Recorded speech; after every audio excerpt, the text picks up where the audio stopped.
रस्वधाम्न अन्यांश्च हस्तचरणश्रवणत्वगाधीन् प्राणान्नमो भगवते पुरुषाय तुभ्यं व्यासाय अप्रतिमेतिहासरचनोल्लासाय दुर्वादिनां त्रासायासकराय सत्सुकृतविश्वासाय दोषद्विषे भासायामुनरम्यतो यसदृशयासाय मासे विने दासाय भयदाय मध्वगुरुहृद्वासाय तुभ्यं नमः। व्यासाय भवनाशाय श्रीशाय गुणराशये हृद्याय शुद्धविद्याय मध्वाय च नमो नमः। अहं भजे मुदा भजे हृदा भजे सदां भजे कृतालयं कृपालयं हरेः अच्युतालयं। हरे वक्षस्थले दृष्ट्वा श्रियं विस्मितवानहं पार्श्वयोर्भयोर्देवीं करे चामरधारिणीं भुजगभोगावमुद्यम्य हृद्यं निजभुजं दक्षिणं लक्षणाढ्यं ललितमुद्रिक्तविज्ञानमुद्रं भज भजमिनन्तमित्यमलपन्तं प्रणतवान् प्राणिनां प्राणनाथं प्रणतिभिः प्रीणये पूर्णबोधं गुरुमखिलगुणज्ञं सद्गुणैकादिवासं शमदमपरिनिष्टं सत्त्वनिष्ठं वरिष्ठं सकलसुजनशिष्टं नित्यनिर्धूतकष्टं हयमुखपदनिष्ठं मां भजन्तु प्रपन्नाः। विमलसकलगात्रं शुद्धकैवल्यपात्रं शुभगुणगणसान्द्रं भूमिभूषामणीन्द्रं विदितसकलशास्त्रं साधुचित्तं यतीन्द्रं दुर्गवदनभाजं नौमि सद्वादिराजं मायी भवैरिणे मध्वराद्धान्तवनचारिणे वचोनकरिणे वादिराजकेसरिणे नमः। कामधेनुर्यथा पूर्वं सर्वाभीष्टफलप्रदा तथा कलौ वादिराजः श्रीपादो विष्णुदस्तताम्। ओं नमो वादिराजाय दीर्घदारिद्र्यघातिने राजभोगप्रदाते च नमोस्तु जयदायिने। कुलव्यास हयग्रीव पादाब्धिपरिसेवकः भावी वायुः वादिराजः कल्पद्रुः कामदोस्तु नः। भूतराज नमस्तुभ्यं वादिराज गुरोप्रिय विद्राव्य सर्वबाधाम्नः सदा त्वं रक्षणं कुरु। पूज्याय राघवेन्द्राय सत्यधर्मरताय च भजतां कल्पवृक्षाय नमतां कामधेनुवे। वन्दे वृन्दावनाचार्यं हयग्रीवमुनिं भजे राजपादाम्बुजासक्तम् आनन्दकिरिकानने भवतो दशवर्षाणि पापोऽहं येन पाठितः। नमः विश्वोत्तमतीर्थाख्यः नमस्ते प्रशान्तरूपिणे मध्वमाधवसेवार्थं त्यक्तं सर्वस्वं सदा वादिराजरुजुत्वं च असाध्यान् साधयान् मुहुः। रामध्यानसमासक्तं मध्वशास्त्रप्रवक्तारं सुब्बराय शर्मणं वन्दे विद्यागुरुं मम। नमस्ते गुरुवे तुभ्यं गुरुराजाय तेजसे तस्य वाकमृतं हन्ति विषं संसारसंज्ञकम्। आपादमौलिपर्यन्तं गुरूणाम् आकृतिं स्मरेत् तेन विघ्नाः प्रणश्यन्ति सिद्धन्ति च मनोरथाः। पृथ्वीमण्डलमध्यस्थाः पूर्णबोधमतानुगाः वैष्णवा विष्णुहृदयाः तान् नमस्ये गुरुन् मम। समस्त सन्मङ्गलानि भवन्तु। अश्रद्धदानाः पुरुष धर्मस्यास्या परन्तप अप्राप्य मां निवर्तन्ते मृत्यु संसारवर्त्मनि। ಶ್ರೀ ಗುರುಭ್ಯೋ ನಮಃ. ನಿನ್ನೆ ಯಾವುದರ ಅವಶ್ಯಕತೆ ಭಗವಂತನ ಕರುಣೆಯನ್ನು ಪಡೆಯುವುದಕ್ಕಿದೆ, ಯಾವ ಒಂದು ವಿಶೇಷವಾಗಿರ್ತಕ್ಕಂಥ ಗುಣ ನಮ್ಮಲ್ಲಿದ್ದರೆ ಭಗವಂತನ ಕರುಣೆ ನಮಗೆ ದೊರಕತ್ತೆ, ಭಗವತ್ಪರವಾಗಿರ್ತಕ್ಕಂಥ ಸಾಧನಾದಿಗಳನ್ನು ನಾವು ಮಾಡಲಿಕ್ಕಾಗತ್ತೆ, ಯಾವ ಗುಣ ನಮ್ಮಲ್ಲಿಲ್ಲ ಅಂದರೆ ಭಗವಂತನ ಕರುಣೆಯೂ ದೊರಕುವುದಿಲ್ಲ, ನಾವು ಸಜ್ಜನರ ಹಾದಿಗೂ ಬರುವುದಿಲ್ಲ ಅನ್ನುವುದನ್ನು ನೋಡ್ತಾ ಇದ್ವಿ. ಗುಣ ಯಾವುದು ಅನ್ನುವುದನ್ನು ಭಗವಂತ ಇಲ್ಲಿ ಹೇಳ್ತಾ ಇದ್ದಾನಿವ. ಈಗ ಅಶ್ರದ್ಧಾನ ಪುರುಷ ಧರ್ಮಸ್ಯಾಸ್ಯ ಪರಂತಪ ಅಪ್ರಾಪ್ಯ ಮಾಂ ನಿವರ್ತಂತೆ ಮೃತ್ಯು ಸಂಸಾರ ವರ್ತಮನಿ. ಭಗವಂತ ಹೇಳಿದ ಶ್ರದ್ಧೆ ಎನ್ನುವುದೇ ಮುಖ್ಯವಾಗಿರ್ತಕ್ಕಂಥ ಗುಣ. 16 ಕಲೆಗಳನ್ನು ಹೇಳ್ತಾರೆ ಷಟ್ಪ್ರಶ್ನೋಪನಿಷತ್ತಿನಲ್ಲಿ. ಪಿಪ್ಪಲಾದರು ಜೀವನಿಗಿರುವಂಥ 16 ಕಲೆಗಳನ್ನು ಹೇಳುವಾಗ ಎರಡನೇ ಕಲೆ, ಮೊದಲನೇ ಕಲೆ ಚೇತನ, ಎರಡನೇ ಕಲೆಯೇ ಶ್ರದ್ಧಾ ಅಂತ ಹೇಳ್ತಾರೆ. ಶ್ರದ್ಧಾ ಅಂದರೆ ಅದಕ್ಕೆ ಅರ್ಥ ಬರೀತಾ ರಾಘವೇಂದ್ರ ಸ್ವಾಮಿಗಳು ಜೀವನಲ್ಲಿರುವಂಥ ಆಸ್ತಿಕ್ಯ ಬುದ್ಧಿ ಅಂತ ಬರೀತಾರವರು. ಶ್ರದ್ಧೆ ಅಂದರೆ ಜೀವನಲ್ಲಿರುವಂತಹ ಆಸ್ತಿಕ್ಯ ಬುದ್ಧಿ. ಅದಕ್ಕೆ ಶ್ರದ್ಧಾ ವಿಹೀನಃ ಪುರುಷಃ ಮಮ ಅಪ್ರಾಪ್ಯ ಮೃತ್ಯು ಸಂಸಾರ ವರ್ತ್ಮನಿ ನಿವರ್ತಂತೆ ನಿತರಾಂ ವರ್ತಂತೆ ಪತಂತಿ ಇತ್ಯರ್ಥಃ ಅಂತ ರಾಘವೇಂದ್ರ ಸ್ವಾಮಿಗಳು ಅದಕ್ಕೆ ಅರ್ಥ ಬರೀತಾರೆ. ಜೀವನಲ್ಲಿ ಆಸ್ತಿಕ್ಯ ಬುದ್ಧಿ, ಶ್ರದ್ಧೆ ಇರಬೇಕು, ಆಸಕ್ತಿ ಅಂತ ಅರ್ಥ. ಒಂದು ಆಸಕ್ತಿ, ಇನ್ನೊಂದು ಆಸ್ತಿಕ್ಯ ಬುದ್ಧಿ ಜೀವನಲ್ಲಿರಬೇಕು. ಆಸಕ್ತಿ ಇದ್ದರೆ ಏನು ಕೆಲಸ ಬೇಕಾದರೂ ಮಾಡಲಿಕ್ಕಾಗತ್ತೆ. ನಮಗೆ ಯಾಕೆ ಇವತ್ತು ಏನು ಕೆಲಸಗಳಾಗ್ತಾ ಇಲ್ಲ ಅಂದರೆ ನಮಗೆ ಆಸಕ್ತಿ ಇಲ್ಲ. ನಮಗೆ ದೇವರ ಕೆಲಸಗಳು ಮಾಡುವಾಗ ಎಲ್ಲಿಲ್ಲದ ಸೋಮಾರಿತನ ಬಂದ್ಬಿಡ್ತದೆ. ಎಲ್ಲಿಲ್ಲದ ಸೋಮಾರಿತನ. ಆವಾಗಲೇ ನಮಗೆ ಬೆಳಗ್ಗೆ ಚಳಿ ಜಾಸ್ತಿ ಆಗುತ್ತೆ, ನಮಗೆ ನಿದ್ದೆ ಕಣ್ಣೆಳೀಲಿಕ್ಕೆ ಪ್ರಾರಂಭ ಆಗುತ್ತೆ, ಕೂಡ್ಲಿಕ್ಕಾಗಲ್ಲ, ನಿಲ್ಲಿಕ್ಕಾಗಲ್ಲ, ಎಲ್ಲ ಆಗತ್ತೆ. ಅದೇ ಲೌಕಿಕವಾಗಿರ್ತಕ್ಕಂಥದ್ದು ಏನಾದರೂ ಬಂದರೆ ಅದು ಯಾವುದೂ ಸಮಸ್ಯೆ ಆಗೋದಿಲ್ಲ. ಬೆಳಗ್ಗೆ ಎದ್ದೆಲ್ಲ ಟೂರ್ಗೆ ಹೋಗಬೇಕು. ನಮ್ಮ ಸ್ವಾಮಿಗಳು ಯಾವಾಗಲೂ ಹೇಳೋರು, ಸ್ವಾಮಿಗಳು ಬೆಳಗ್ಗೆ ಹೇಳಬೇಕು, 2:30 2:45 ಹೇಳಬೇಕು. ಎದ್ದಾಗ ಶಿಷ್ಯರು ಅವ್ರ ಕಾಫಿ ಶಾಟಿ ಎತ್ಕೊಂಡು ಹೋಗಬೇಕು. ಧವಳಗಂಗಾನಲ್ಲಿ ಅವ್ರು ಸ್ನಾನ ಮಾಡುವಾಗ ಅವ್ರ ಶಿಷ್ಯರ ಹಿಂದ್ಗಡೆ ಓಡಬೇಕು. ಶಿಷ್ಯರು ಹೇಳ್ತಿರ್ಲಿಲ್ಲ ಪಾಪ. ಅವರು ಸ್ವಾಮಿಗಳದು ಮಾತೃ ಹೃದಯ ಆದ್ದರಿಂದ ಮುಂದಕ್ಕೆ ಹೋಗಿಬಿಡು, ಅವ್ರು ಬರ್ತಾರೆ ಬಿಡು ಅಂತ. ಅವ್ರು ಎದ್ದು ಹೋದ್ಮೇಲೆ ಯಾರೋ ಎಬ್ಸೋರು ಬಂದು ದಡಬಡ ಅಂತ ಕಾಫಿ ಶಾಟಿಯಲ್ಲಿ ಎತ್ಕೊಂಡು ಓಡೋಗೋರು. ಗುರುಗಳೇ ಏನೋ ಅನ್ಕೋಬೇಡಿ, ಸ್ವಾಮಿಗಳೇ ತಡ ಆಯಿತು, ನಿದ್ದೆ ಬಂದ್ಬಿಟ್ಟಿತ್ತು. ಸರಿಯಪ್ಪ ಆಯಿತು ಒಂದು ಸುಮ್ಮನಾಗಿ ಬಿಡೋರು. ಅದೇ ಅವ್ರು ಊರಿಗೆ ಹೋಗಬೇಕಾಗಿರ್ತದೆ. ಯಾವತ್ತು ಅವರು ಊರಿಗೆ ಹೋಗಬೇಕಾಗಿರುತ್ತೆ ಅವ್ರ ಮನೆಗೆ, ಅವತ್ತು 1 ಗಂಟೆಗೆ ಎದ್ದು ಕೂತಿರೋರು ಹುಡುಗರು. ಅದಕ್ಕೆ ಸ್ವಾಮಿಗಳು ಹೇಳೋರು, ದಿನ ನಿಮ್ಗೆ 2:30 3 ಗಂಟೆ ಆದರೂ ಎಚ್ಚರ ಆಗಲ್ಲ. ಇವತ್ತು 1 ಗಂಟೆಗೆ ಎಚ್ಚರ ಆಯ್ತು. ಯಾಕೆ ಅಂದರೆ ಇದರಲ್ಲಿ ಆಸಕ್ತಿ ಇದೆ, ಅದರಲ್ಲಿ ಆಸಕ್ತಿ ಇಲ್ಲ ಅಷ್ಟೇ. ಅದಕ್ಕೆ ಆಸಕ್ತಿ ಇದ್ದರೆ ಎಲ್ಲ ದಾರಿಗಳು ತೋರ್ತವೆ. ನಮಗೆ ಮುಖ್ಯವಾಗಿ ಬೇಕಾಗಿರ್ತಕ್ಕಂಥದ್ದು ಆಸಕ್ತಿ. ಭಗವಂತನನ್ನು ಕುರಿತಾಗಿರ್ತಕ್ಕಂಥ ಯಾವ ಸಾಧನೆ ಮಾಡಬೇಕಾದರೂ ಕೂಡ ಆಸಕ್ತಿ ಇಲ್ಲ, ಯಾವ ಸಾಧನೆಯೂ ಮಾಡಲಿಕ್ಕಾಗಲ್ಲ. ಆಸಕ್ತಿ ಇರಬೇಕು, ಆಸಕ್ತಿ ಇರಬೇಕು. ಆಸಕ್ತಿ ಇಲ್ಲ ಅಂದರೆ ಮನೆಯಲ್ಲಿ ಎಲ್ಲ ದೊಡ್ಡ ಮನೆ ಕೊಟ್ಟಿದ್ದಾನೆ ಭಗವಂತ, ಮನೆಯಲ್ಲೇ ಬೋರ್ ಹಾಕ್ಸಿದ್ದಾರೆ, ನೀರಿಗೆ ಇನ್ನೊಂದು ಕಡೆ ನಾವು ಕೈ ಚಾಚಬೇಕಾಗಿರ್ತಕ್ಕಂಥ ಅವಸ್ಥೆ ಇಲ್ಲ, ವ್ಯವಸ್ಥೆಗಳು ಚೆನ್ನಾಗಿವೆ, ಮನೆಯಲ್ಲಿ ಎಲ್ಲ ಅನುಕೂಲಗಳಿವೆ. ಹಿಂದಿನ ಮನೆಯ ಹಿತ್ತಲಲ್ಲೇ ಅಥವಾ ಅದೇ ಮುಂದೆ ಗಡೆಯೋ ಒಳ್ಳೆ ತುಳಸಿ ಬೆಳೆಯುತ್ತೆ, ವಿಪುಲವಾದ ತುಳಸಿ ಬೆಳೆಯುತ್ತೆ, ಹೂಗಳು ಬೆಳೆಯುತ್ತೆ. ಅವೆಲ್ಲವನ್ನು ತೆಗೆದು ದೇವರ ಪೂಜೆ ಮಾಡಬೇಕು ಅಂತ ಇವನಿಗೆ ಮನಸ್ಸು ಬರಲ್ಲ. ಯಾಕೆಂದರೆ ಆಸಕ್ತಿ ಇಲ್ಲ. ಅದಕ್ಕೇನು ಅಂದರೆ ಮಠದಿಂದ ಬಂದು ತಗೊಂಡೋಗ್ಬಿಡಿ ಆಚಾರ್ಯ, ಸುಮ್ಮನೆ ವೇಸ್ಟ್ ಆಗುತ್ತೆ. ಅವ್ರು ಮಾತಾಡೋದು ನಮ್ಮ ಹತ್ರ ವೇಸ್ಟ್ ಆಗುತ್ತೆ, ನಮ್ಮ ಮನೆ ಮುಂದೆ ತುಳಸಿ ಮತ್ತು ಹೂವು ಬಿಟ್ಟರೆ ಅದಕ್ಕೆ ಬೆಳಗ್ಗೆ ಬಂದು ಬಿಡಿಸ್ಕೊಂಡು ಹೋಗ್ಬಿಡಿ ಅಂತಾರೆ ಎಷ್ಟೋ ಜನ. ಇದು ದಿನಂಪ್ರತಿ ನಾವು ಅನುಭವಿಸೋದು ಹೇಳ್ತಾ ಇದ್ದೇನೆ. ಅವ್ರ ಮನೆ ಹತ್ರಕ್ಕೆ ಹೋಗಿ ಹೂವು ಮತ್ತು ತುಳಸಿ ಬಿಡಿಸ್ಕೊಬರ್ಬೇಕಂತ, ಎಲ್ಲ ವೇಸ್ಟ್ ಆಗುತ್ತೆ ಅಂತ. ಯಾಕೆ ನಮಗೆ ಕೊಡ್ಲಿಕ್ಕಾಗ್ತದೆ, ಅವ್ರು ದೇವ್ರ ಪೂಜೆ ಮಾಡ್ಲಿಕ್ಕಾಗಲ್ವಾ? ಯಾಕಂದ್ರೆ ಆಸಕ್ತಿ ಇಲ್ಲ. ಅಯ್ಯೋ ಅವೆಲ್ಲ ನಮಗಾಗಲ್ಲ ಆಚಾರ್ಯ, ನಮಗಾಗಲ್ಲ ಅಂದರೆ ಅವೆಲ್ಲ ಯಾರಿಗೆ ಗೊತ್ತಾಗತ್ತೆ ಆಚಾರ್ಯ? ನಾವು ಕಲ್ತಿಲ್ಲ ಮೊದಲಿಂದ ಅಂತ ಅವ್ರಿಗೆಲ್ಲ ನಾನು ಒಂದೇ ಮಾತು ಕೇಳ್ತೇನೆ. ಮೊಬೈಲ್ ಆಪ್ರೇಟ್ ಮಾಡ್ಲಿಕ್ಕೆ ಬರ್ತಿತ್ತೇನೆ ನಿಮಗೆ ಮೊದಲು? ಟಚ್ ಸ್ಕ್ರೀನ್ ಮೊಬೈಲ್ ಬಂತಲ್ಲ, ಅವಾಗೆಲ್ಲ ಮೊಬೈಲ್ ಆಪ್ರೇಟ್ ಮಾಡ್ಲಿಕ್ಕೆ ಬರ್ತಿತ್ತಾ? ಬರ್ತಿರ್ಲಿಲ್ಲ ತಾನೇ. ಇವಾಗ ಎಲ್ಲರೂ ಅದರಲ್ಲಿ ಮಾಸ್ಟರ್ ಆಗಿಬಿಟ್ಟಿದ್ದೀರಿ. ಯಾಕೆ ಅಂದರೆ ಅದನ್ನು ಕಲಿಯಬೇಕು ಅನ್ನುವಂಥ ಆಸಕ್ತಿ ಇತ್ತು, ಕಲ್ತರಿ. ದೇವ್ರ ಪೂಜೆ ನಿಮ್ಗೆ ಯಾಕೆ ಬರ್ತಿಲ್ಲ ಅಂದರೆ ಕಲಿಬೇಕು ಅನ್ನೋ ಆಸಕ್ತಿಯೇ ಇಲ್ಲ. ಆಚಾರ ಇರೋದೇನಕ್ಕೆ ಮಾಡಲಿ, ಆಚಾರ ಇರೋದೇನಕ್ಕೆ ಅಂತ. ಅದಕ್ಕೆ ಎಲ್ಲರೂ ಕೂಡ ಸುಮಾರು ಜನ ಬಂದು ನಮ್ಮನ್ನು ಕೇಳ್ತಾರೆ, ಆಚಾರ್ಯೇ ಈ ಕಷ್ಟ ಬಂದಿದೆ, ಆಚಾರ್ಯೇ ಆ ಕಷ್ಟ ಬಂದಿದೆ, ಅದಕ್ಕೇನು ಮಾಡಬೇಕು, ಇದಕ್ಕೇನು ಮಾಡಬೇಕು ಅಂತ ಕೇಳಿದಾಗ ಹೇಳ್ತೇವೆ. ಅದಕ್ಕೇನು ಅಂದರೆ ಸ್ವಲ್ಪ ಇದು ವಿಷ್ಣು ಸಹಸ್ರನಾಮ ಹೇಳ್ಕೊಳ್ರಪ್ಪ, ಇಲ್ಲಾಂದರೆ ಹೆಣ್ಮಕ್ಳು ಕೇಳಿದರೆ ಮಧ್ವನಾಮ ಹೇಳ್ಕೊಳ್ರಿ, ಹರಿಕಥಾಮೃತ ಸಾರದ ಈ ಒಂದು ಯಾವುದಾದ್ರೂ ಒಂದು ಸಂಧಿ ಹೇಳ್ತೇವೆ, ಅದನ್ನು ಹೇಳ್ಕೊಳ್ರಿ, ಅದು ಹೇಳ್ರಿ ಅಂದರೆ ಆಚಾರ್ಯ ಅವೆಲ್ಲ ಜಪ ಮಾಡುವುದು, ವಿಷ್ಣು ಸಹಸ್ರನಾಮ ಹೇಳ್ಕೊಳ್ಳೋದು, ವಾಯುಸ್ತುತಿ ಪಾರಾಯಣ ಮಾಡೋದು, ಹರಿಕಥಾಮೃತ ಸಾರ ಹೇಳ್ಕೊಳ್ಳೋದು ಎಲ್ಲ ನೀವು ಮಾಡ್ರಿ, ಅದಕ್ಕೇನಾದರೂ ಬೇಕಾದರೂ ದುಡ್ಡು ನಾವು ಕೊಡ್ತೇವೆ ಅಂತ. ಅವ್ರಿಗೋಸ್ಕರ ನಾವು ಮಾಡಬೇಕಂತೆ. ನಾವು ಮಾಡಿದ್ದಕ್ಕೆ ದುಡ್ಡು ಕೊಟ್ಟು ಆ ಫಲ ತಗೊಂಡ್ಬಿಡೋದು ಅಂತ. ಅದು ವ್ಯಾಪಾರದ ವಸ್ತು ಅಲ್ಲ. ಅದಕ್ಕೆ ಯಾವಾಗಲೂ ಒಂದು ಮಾತು ಹೇಳ್ತಾ ಇರ್ತೇನೆ, ಪ್ರಪಂಚದಲ್ಲಿ 3 ನಾವೇ ಮಾಡಬೇಕಂತೆ, ನಮಗೋಸ್ಕರ ಇನ್ನೊಬ್ಬರು ಮಾಡಲಿಕ್ಕಾಗಲ್ಲ. ವಾದಿರಾಜಗುರು ಸಾರ್ವಭೌಮರು ಯುಕ್ತಿ ಮಲ್ಲಿಕಾನಲ್ಲಿ ಅದರ ಸೂಚನೆಯನ್ನು ಕೊಡ್ತಾರೆ. 3 ನೋಡ್ರಿ. ಮೊದಲನೇದು ಹಸಿವು. ನನಗೆ ಹಸಿವಾದರೆ ನಾನೇ ಊಟ ಮಾಡಬೇಕು, ನನಗೋಸ್ಕರ ಇನ್ನೊಬ್ರು ಊಟ ಮಾಡಲಿಕ್ಕಾಗಲ್ಲ. ಆಚಾರ್ಯ ನಿಮ್ಗೆ ಹೊಟ್ಟೆ ಹಸ್ತಿದ್ಯಾ, ಬನ್ನಿ ಎದುರುಗಡೆ ಕೂತ್ಕೊಳ್ಳಿ, ನಾನು ಎದುರುಗಡೆ ಎಲೆ ಹಾಕ್ಕೋತೀನಿ, ನಿಮ್ಗೆ ಇಷ್ಟ ಬಂದಿದ್ದ ಭಕ್ಷ್ಯ ಎಲ್ಲ ನಾನು ಬಡಿಸ್ಕೋತೀನಿ, ನಾನು ತಿಂತಾ ಇರ್ತೀನಿ, ನೀವು ನೋಡ್ತಾ ಇರಿ ಅಂದರೆ ನನ್ನ ಹೊಟ್ಟೆ ತುಂಬಲ್ಲ. ಅದನ್ನು ನಾನೇ ಊಟ ಮಾಡಬೇಕು, ಇನ್ನೊಬ್ರು ಊಟ ಮಾಡಲಿಕ್ಕಾಗಲ್ಲ. ಅದೇ ರೀತಿಯಲ್ಲಿ ರೋಗ ಬಂದಿದ್ರೆ ಆ ನರಳಾಟವನ್ನು ನಾನೇ ಅನುಭವಿಸ್ಬೇಕು, ಇನ್ನೊಬ್ರು ಅನುಭವಿಸ್ಲಿಕ್ಕಾಗಲ್ಲ. ಜ್ವರ ಬಂದಿದೆ ಅಥವಾ ಯಾವುದೋ ಕೈಕಾಲು ನೋವಾಗಿದೆ ಅಂದರೆ ನಾನೇ ಅನುಭವಿಸ್ಬೇಕು ಆ ನೋವನ್ನು, ಇನ್ನೊಬ್ರು ಅನುಭವಿಸ್ಲಿಕ್ಕಾಗಲ್ಲ. ಅದರಂತೆ ಧ್ಯಾನ ತಪಸ್ಸುಗಳು ಅದನ್ನು ನಾವೇ ಮಾಡಬೇಕು. ಇನ್ನೊಬ್ರು ಯಾರೋ ಮಾಡಿ ತಲೆ ಮೇಲೆ ಕೈ ಇಟ್ಬಿಟ್ಟು ಹಾಕ್ಸ್ಲಿಕ್ಕೆ ನಮಗೆ ಬರೋದಿಲ್ಲ.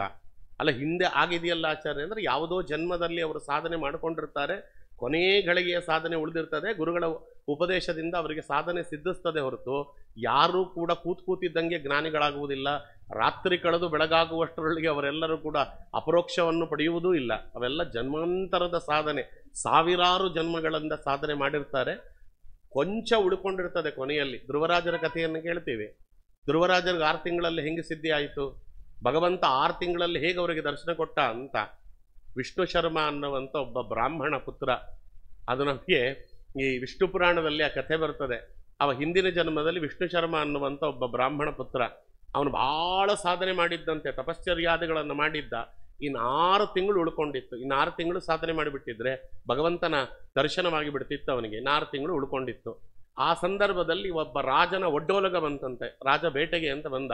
ಅದೇ ಇವನು ತಪಸ್ಸು ಮಾಡ್ತಿದ್ದಂತಹ ಕಾಡಿಗೆ ಬೇಟೆಗೆ ಅಂತ ಬಂದ. ಇವನು ಎಚ್ಚರಾಗಿ ಬಿಡ್ತು. ನೋಡ್ದ ಆ ರಾಜನ ವೈಭವ, ಆ ರಾಜನಿಗಿರುವಂತಹ ಎಲ್ಲ ವಸ್ತ್ರಗಳು ಮೈ ಮೇಲೆ, ಅವನಿಗೆ ಅಕ್ಕಪಕ್ಕದಲ್ಲಿರುವಂಥ ಆಳುಕಾಳುಗಳು, ಅವನ ಕೈಯಲ್ಲಿ ಹಿಡಿದಿರುವ ಶಸ್ತ್ರಗಳು, ವಸ್ತ್ರಗಳು, ಅವನ ವೈಭವ ಎಲ್ಲ ನೋಡ್ಬಿಟ್ಟ. ಇವೆಲ್ಲ ವೈಭವ ಅಂದರೆ ಹೀಗಿರ್ಬೇಕು ನೋಡ್ರಿ. ಬದುಕಿದ್ರೆ ಹೀಗೆ ಬದುಕಬೇಕು. ಏನು ನಾವು ಬದುಕಿದ್ದೇವೆ, ಏನು ಪ್ರಯೋಜನ? ಯಾರಿಗೆ ಬೇಕಾಗಿದೆ ಅಂತ ಬಾಳು? ತಪಸ್ಸು ಮಾಡಿಕೊಂಡು ಗೆಡ್ಡೆ ಗೆಣಸುಗಳನ್ನು ತಿನ್ಕೊಂಡು ವಾತಭಕ್ಷ ನಿರಾಹಾರಿ ತಪಯಂತಿ ಭಸ್ಮಶಾಯಿನಿ ಅಂತ ಬರೀ ಗಾಳಿ ಕೊಡ್ಕೊಂಡು ಇಲ್ಲೇನು ಸಿಗತ್ತೋ ಅದನ್ನು ಅಯಾಚಿತವಾಗಿ ಸಿಕ್ಕದ್ದನ್ನು ತಿಂದುಕೊಂಡು ಹಿಂಗೆ ಹಗಲು ರಾತ್ರಿ ಅನ್ನೋದೇ ತಪಸ್ಸು ಮಾಡ್ಕೊಂಡು ಬದುಕಿದ್ದೇವೆ. ಯಾರಿಗೋಸ್ಕರವಾಗಿ? ಅನುಭವಿಸ್ಬೇಕು ಅಂದ್ರೆ ಅಂಥ ವೈಭವವನ್ನು ಅನುಭವಿಸ್ಬೇಕು, ಅಂಥ ವೈಭವ ಬೇಕು ಅಂತ ಅನ್ಕೊಂಬಿಟ್ಟ ಮನಸ್ಸಲ್ಲಿ. ಆಮೇಲೆ ಕೆನ್ನೆ ಬಡ್ಕೊಂಡ, ಸ್ವಾಮಿ ಅಂಥ ಕೆಲಸ ಮಾಡ್ಕೊಂಬಿಟ್ನೋ, ಅನ್ಯಾಯವಾಗಿ ಭೋಗದ ಆಸೆಗೆ ಬಲಿ ಬಿದ್ದುಬಿಟ್ಟೆ, ಭೋಗದ ಜೀವನಕ್ಕೆ ಬಲಿ ಬಿದ್ದುಬಿಟ್ನಲ್ಲ ಅನ್ಕೊಂಡಂತೆ. ಅದಕ್ಕೆ ಸ್ವಾಮಿ ಹೇಳ್ದ, ನೀನು ಬಯಸಿದೆಯೋ ಇಲ್ಲವೋ, ಬಯಸಿದ ಮೇಲೆ ಒಂದು ಜನ್ಮ ಕೊಡ್ತೇನೆ, ಅದಕ್ಕೆ ಬಯಸ್ಲಿಕ್ಕೆ ಹೋಗಬಾರ್ದು. ನಾವು ನಿಮ್ಮ ಮನೇಲಿ ಹುಟ್ಟಿದ್ರೆ ಎಷ್ಟು ಚೆನ್ನಾಗಿತ್ತು ಆಚಾರ್ಯ, ನಾನೇ ನಿಮ್ಮ ಮಗ ಆಗಿದ್ರೆ ಎಷ್ಟು ಚೆನ್ನಾಗಿತ್ತು, ದಯವಿಟ್ಟು ಬಯಸಬೇಡಿ. ಬಯಸಿದ್ರೆ ಭಗವಂತ ಒಂದು ಜನ್ಮ ಕೊಟ್ಬಿಡ್ತಾನೆ. ಈಗಿರೋ ಜನ್ಮಗಳೇ ಹಾಸ್ಕೊಂಡು ಹೊತ್ಕೊಳ್ಳೋಷ್ಟಿವೆ, ಈಗಿರೋದೇ ಅನುಭವಿಸಿದ್ರೆ ಸಾಕಾಗಿದೆ. ಇನ್ನು ಬಯಸಿ ಇನ್ನೊಂದು ಜನ್ಮ ಯಾಕೆ? ನಾನು ನಿಮ್ಮ ಹೊಟ್ಟೆಲಿ ಹುಟ್ಟಬೇಕಾಗಿತ್ತು ನೋಡಿ ಅಮ್ಮ ಅಂತ ಯಾರಿಗಾರು ಅಂದರೆ ಭಗವಂತ ಹುಟ್ಟಿಸ್ತಾನಲ್ಲಿ. ಅದಕ್ಕೋಸ್ಕರ ನಾವನ್ನೋದ್ರಿಂದ ಅವರು ಇನ್ನೊಂದು ಜನ್ಮ ಇತ್ತು ಬರಬೇಕಲ್ಲ ನಮಗೋಸ್ಕರ. ಪಾಪ ಅವರೇನು ಮಾಡಿದ್ದಾರೆ? ಯಾವತ್ತೂ ಬಯಸಬಾರದು. ಭಗವಂತ ಏನು ಕೊಟ್ಟಿದ್ದಾನೆ ಅದರಿಂದ ತೃಪ್ತವಾಗಬೇಕು. ಸ್ವಾಮಿ ಕೊಟ್ಟಂತಹ ಅವಸ್ಥೆಯಲ್ಲಿಯೇ, ಕೊಟ್ಟಿರುವ ಶರೀರದಲ್ಲಿಯೇ ನನಗೆ ಸಾಧನೆ ಮಾಡಿಸು ಅಂತ ಕೇಳ್ಕೋಬೇಕು ಹೊರತು ಇನ್ನೊಂದು ಜನ್ಮ ಬರಲಿ ಮಾಡೋಣ, ಆಚಾರ್ಯರ ಮನೇಲಿ ಹುಟ್ಟಿದಾಗ ಮಾಡೋಣ, ಅಪರೋಕ್ಷ ಜ್ಞಾನಿಗಳ ಮನೇಲಿ ಹುಟ್ಟಿದಾಗ ಮಾಡೋಣ, ಇವೆಲ್ಲ ಕೇಳಲಿಕ್ಕೂ ಹೋಗಬಾರ್ದು, ನಡೆಯುವುದಿಲ್ಲ. ಧ್ರುವರಾಜರು ಅವನಿಗೆ ಭಗವಂತ ಅಂದುಬಿಟ್ಟ ವಿಷ್ಣು ಶರ್ಮನಿಗೆ, 6 ತಿಂಗಳು ಇನ್ನು ಬಾಕಿ ಉಳ್ಕೊಂಡಿತ್ತು ಸಾಧನೆ ಮಾಡಿದ್ದಿದ್ರೆ ನಾನು ನಿನಗೆ ದರ್ಶನ ಕೊಟ್ಟುಬಿಟ್ಟು ಉತ್ತಮ ಗತಿಯನ್ನು ಕೊಟ್ಟುಬಿಡ್ತಿದ್ದೆ. ಅಷ್ಟರೊಳಗೆ ಭೋಗದ ಆಸೆಗೆ ಬಲಿ ಬಿದ್ದುಬಿಟ್ಟಿಯಲ್ಲಪ್ಪ ನೀನು, ಆ ಬಲೆಗೆ ಬಲಿ ಬಿದ್ದೆ. ಆದ್ದರಿಂದ ನಾನು ನಿನಗೆ ಅನುಗ್ರಹ ಮಾಡ್ತಾ ಇದ್ದೇನೆ, ನೀನು ಇನ್ನೊಂದು ಜನ್ಮ ಕ್ಷತ್ರಿಯನಾಗಿ ಹುಟ್ಟು, ಕ್ಷತ್ರಿಯನಾಗಿ ಇನ್ನೊಂದು ಜನ್ಮ ಹುಟ್ಟು, ಬಾಲ್ಯದಲ್ಲಿ 6 ತಿಂಗಳು ಸಾಧನೆ ಮಾಡ್ಕೋ, ನನ್ನ ಅಪರೋಕ್ಷ ಕೊಡ್ತೇನೆ. ಅದಾದ ಮೇಲೆ 36,000 ವರ್ಷಗಳ ಕಾಲ ರಾಜ್ಯವಾಳು, 36,000 ವರ್ಷ ರಾಜ್ಯವಾಳು. ಅದಾದ ಮೇಲೆ 19,000 ವರ್ಷಗಳ ಕಾಲ ವಾನಪ್ರಸ್ಥಾಶ್ರಮದಲ್ಲಿದ್ದು, ಅದಾದ ಮೇಲೆ ನೀನು ನನ್ನ ಲೋಕಕ್ಕೆ ಬಾ, ಶಿಂಶುವಾರ ಲೋಕ ಯಾವುದು ಧ್ರುವಮಂಡಲ ಇದೆ ಅಲ್ಲಿಗೆ ಬಾ ಅಂದ. ನೋಡಿ, ಒಂದು ಕ್ಷಣ ಹೀಗಿರಬಾರ್ದಾಗಿತ್ತೇ ಅಂದುಕೊಂಡದ್ದಕ್ಕೆ ಎಷ್ಟು ಮುಂದಕ್ಕೆ ಹೋಗ್ಬಿಡ್ತು. ಇನ್ನೊಂದು ಜನ್ಮ ಆಯಿತು, 36,000 ರಾಜ್ಯ ಭಾರವನ್ನು ಮಾಡಿದಂಥ 36,000 ವರ್ಷಗಳ ಕಾಲ ರಾಜ್ಯಭಾರ ಮಾಡಿದ್ದಾಯಿತು, 19,500 ವರ್ಷಗಳ ಕಾಲ ವಾನಪ್ರಸ್ಥದಲ್ಲಿ ತಪಸ್ಸು ಮಾಡಿದ್ದಾಯಿತು. ಇದಾದ ಮೇಲೆ ಭಗವಂತನ ಲೋಕವನ್ನು ಸೇರುವಂತಹ ವ್ಯವಸ್ಥೆ ತಲುಪಿತು ಅಂತ. ಅದಕ್ಕೋಸ್ಕರವಾಗಿ ಯಾವುದೇ ರೀತಿಯಾಗಿರ್ತಕ್ಕಂಥ ಭೋಗಭಾಗ್ಯಗಳಿಗೆ ಮನಸ್ಸು ಸೋಲಬಾರದು. ಶ್ರದ್ಧೆ ಎನ್ನುವುದು ಯಾರಲ್ಲಿ ಗಟ್ಟಿ ಇರ್ತದೆ, ಶ್ರದ್ಧೆ ಎನ್ನುವುದು ಯಾರಲ್ಲಿ ದೃಢವಾಗಿರ್ತದೆ, ಅವರಿಗೆ ಸಾಧನೆ ಆಗುತ್ತೆ, ಎಲ್ಲರಿಗೂ ಆಗಲ್ಲ. ಅದಕ್ಕೆ ಸ್ವಾಮಿ ಹೇಳಿದ, ಯಾರು ಭಗವಂತನ ವಿಚಾರದಲ್ಲಿ ಶ್ರದ್ಧೆಯನ್ನು ಬೆಳೆಸಿಕೊಳ್ತಾರೆ ಅವರಿಗೆ ನಾನು ದೊರಕ್ತೇನೋ ಅರ್ಜುನ. ಯಾರು ನನ್ನ ವಿಚಾರದಲ್ಲಿ ಶ್ರದ್ಧೆಯನ್ನು ಬೆಳೆಸಿಕೊಳ್ಳುವುದಿಲ್ಲ, ಯಾರಿಗೆ ನನ್ನ ಮೇಲೆ ಆಸ್ತಿಕ್ಯ ಬುದ್ಧಿ ಇಲ್ಲ, ಅವರು ಈ ಮೃತ್ಯು ಅನ್ನಿಸಿರುವಂತಹ ಸಂಸಾರದಲ್ಲಿ ಮತ್ತೆ ಮತ್ತೆ ಹುಟ್ಟುತ್ತಾ ಇರ್ತಾರೆ, ಸಾಯ್ತಾ ಇರ್ತಾರೆ, ಹುಟ್ಟುತ್ತಾ ಇರ್ತಾರೆ, ಸಾಯ್ತಾ ಇರ್ತಾರೆ. ಶ್ರದ್ಧಾ ವಿಹೀನಾ ಪುರುಷಾ, ರಾಘವೇಂದ್ರ ಸ್ವಾಮಿಗಳು ಬರೆದ ಅರ್ಥ, ಶ್ರದ್ಧಾ ವಿಹೀನಾ ಪುರುಷಾ ಮಾಂ ಅಪ್ರಾಪ್ಯ ಮೃತ್ಯು ಸಂಸಾರ ವರ್ತಮನಿ ನಿವರ್ತಂತೆ ನಿತರಾಂ ವರ್ತಂತೆ ಪತಂತಿ ಇತ್ಯರ್ಥಃ. ಸದಾಕಾಲ ಸಂಸಾರದಲ್ಲಿ ಹುಟ್ಟುತ್ತಿರ್ತಾನೆ, ಸಾಯ್ತಿರ್ತಾನೆ, ಹುಟ್ಟುತ್ತಿರ್ತಾನೆ, ಸಾಯ್ತಿರ್ತಾನೆ, ಸಂಸಾರದಲ್ಲೇ ಇರ್ತಾನೆ. ಎಲ್ಲಿವರೆಗೆ ಶ್ರದ್ಧೆ ಎನ್ನುವುದು ದೃಢವಾಗುವುದಿಲ್ಲ ಅಲ್ಲಿವರೆಗೆ ಅಂತ. ದೃಢವಾಗಬೇಕಾದ್ರೆ ಏನು ಮಾಡಬೇಕಾಚಾರ್ಯ ಅಂತ ಮುಂದಿನ ಪ್ರಶ್ನೆ. ಯಾಕೆಂದ್ರೆ ಅದು ನಮ್ಮ ಕೈಲಿಲ್ಲ. ಆಸ್ತಿಕ್ಯ ಬುದ್ಧಿಯಾಗಲಿ ಆಸಕ್ತಿಯಾಗಲಿ ಅದು ದೃಢ ಮಾಡಿಕೊಳ್ಳುವುದು ಶಕ್ತಿಯೂ ನಮಗಿಲ್ಲ. ನಮ್ಮಲ್ಲಿ ಅದು ದೃಢವಾಗಬೇಕಾದ್ರೆ ಮಾಡಬೇಕಾದ ಸಾಧನೆ ಏನು ಅಂತಲೂ ನಮಗೆ ಗೊತ್ತಿಲ್ಲ. ಅದಕ್ಕೆ ಬಹಳ ಕರುಣಾಮಯಿಗಳು ನಮ್ಮ ರಾಘವೇಂದ್ರ ಸ್ವಾಮಿಗಳು. ಅದಕ್ಕೆ ಹೇಳ್ತಾರೆ, ಶ್ರದ್ಧಾ ಅನ್ನುವುದಕ್ಕೆ ಅವಳು ಅಭಿಮಾನಿ ದೇವತೆ ಭಾರತೀ ದೇವಿ. ನೀವು ಭಾರತೀ ದೇವಿಯನ್ನು ಶರಣು ಹೊಂದಿರಿ. ಭಾರತೀ ರಮಣ ಮುಖ್ಯ ಪ್ರಾಣಾಂತರ್ಗತನಾಗಿರ್ತಕ್ಕಂಥ ಭಗವಂತನ ಅನುಗ್ರಹದಿಂದ ಭಾರತಿ ನಮ್ಮಲ್ಲಿ ಶ್ರದ್ಧೆ ಅದು ಖಚಿತವಾಗಿ ನೆಲೆಸುವಂತೆ, ಬಹಳ ಆಳವಾಗಿ ಬೇರೂರುವಂತೆ ಮಾಡುತ್ತಾಳೆ. ಅದನ್ನು ನಮಗೆ ಕೊಡ್ತಾಳೆ. ಅದಾದ ಮೇಲೆ ಮಿಕ್ಕ ಎಲ್ಲ ಸಾಧನೆಗಳು ಮಾಡಲಿಕ್ಕಾಗ್ತದೆ, ಎಲ್ಲ ಸಾಧನೆ ಮಾಡಲಿಕ್ಕಾಗಲ್ಲ. ಭಾರತೀ ದೇವಿ ಅನುಗ್ರಹ, ಸರಸ್ವತೀ ದೇವಿ ಅನುಗ್ರಹ ಅನ್ನುವುದು ಅಷ್ಟು ಮುಖ್ಯವಾದದ್ದು ಅನ್ನುವುದನ್ನು ಇಲ್ಲಿ ಹೇಳ್ತಾರೆ.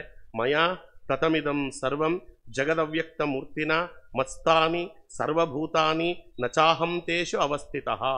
ಈ ಸಮಸ್ತ ಜಗತ್ತು ಅದೃಶ್ಯವಾದ ಶರೀರವುಳ್ಳಂತಹ ನನ್ನಿಂದಲೇ ವ್ಯಾಪಿಸಿದೆ. ನಾನಿಲ್ಲದೆ ಇರುವಂಥ ಜಾಗ ಇಲ್ಲ, ನಾನಿಲ್ಲದೆ ಇರುವಂಥ ಸ್ಥಳ ಇಲ್ಲ, ನಾನು ಓತಪ್ರೋತವಾಗಿ ಆವರಿಸದೇ ಇರುವಂಥ ವಸ್ತು ಇಲ್ಲ.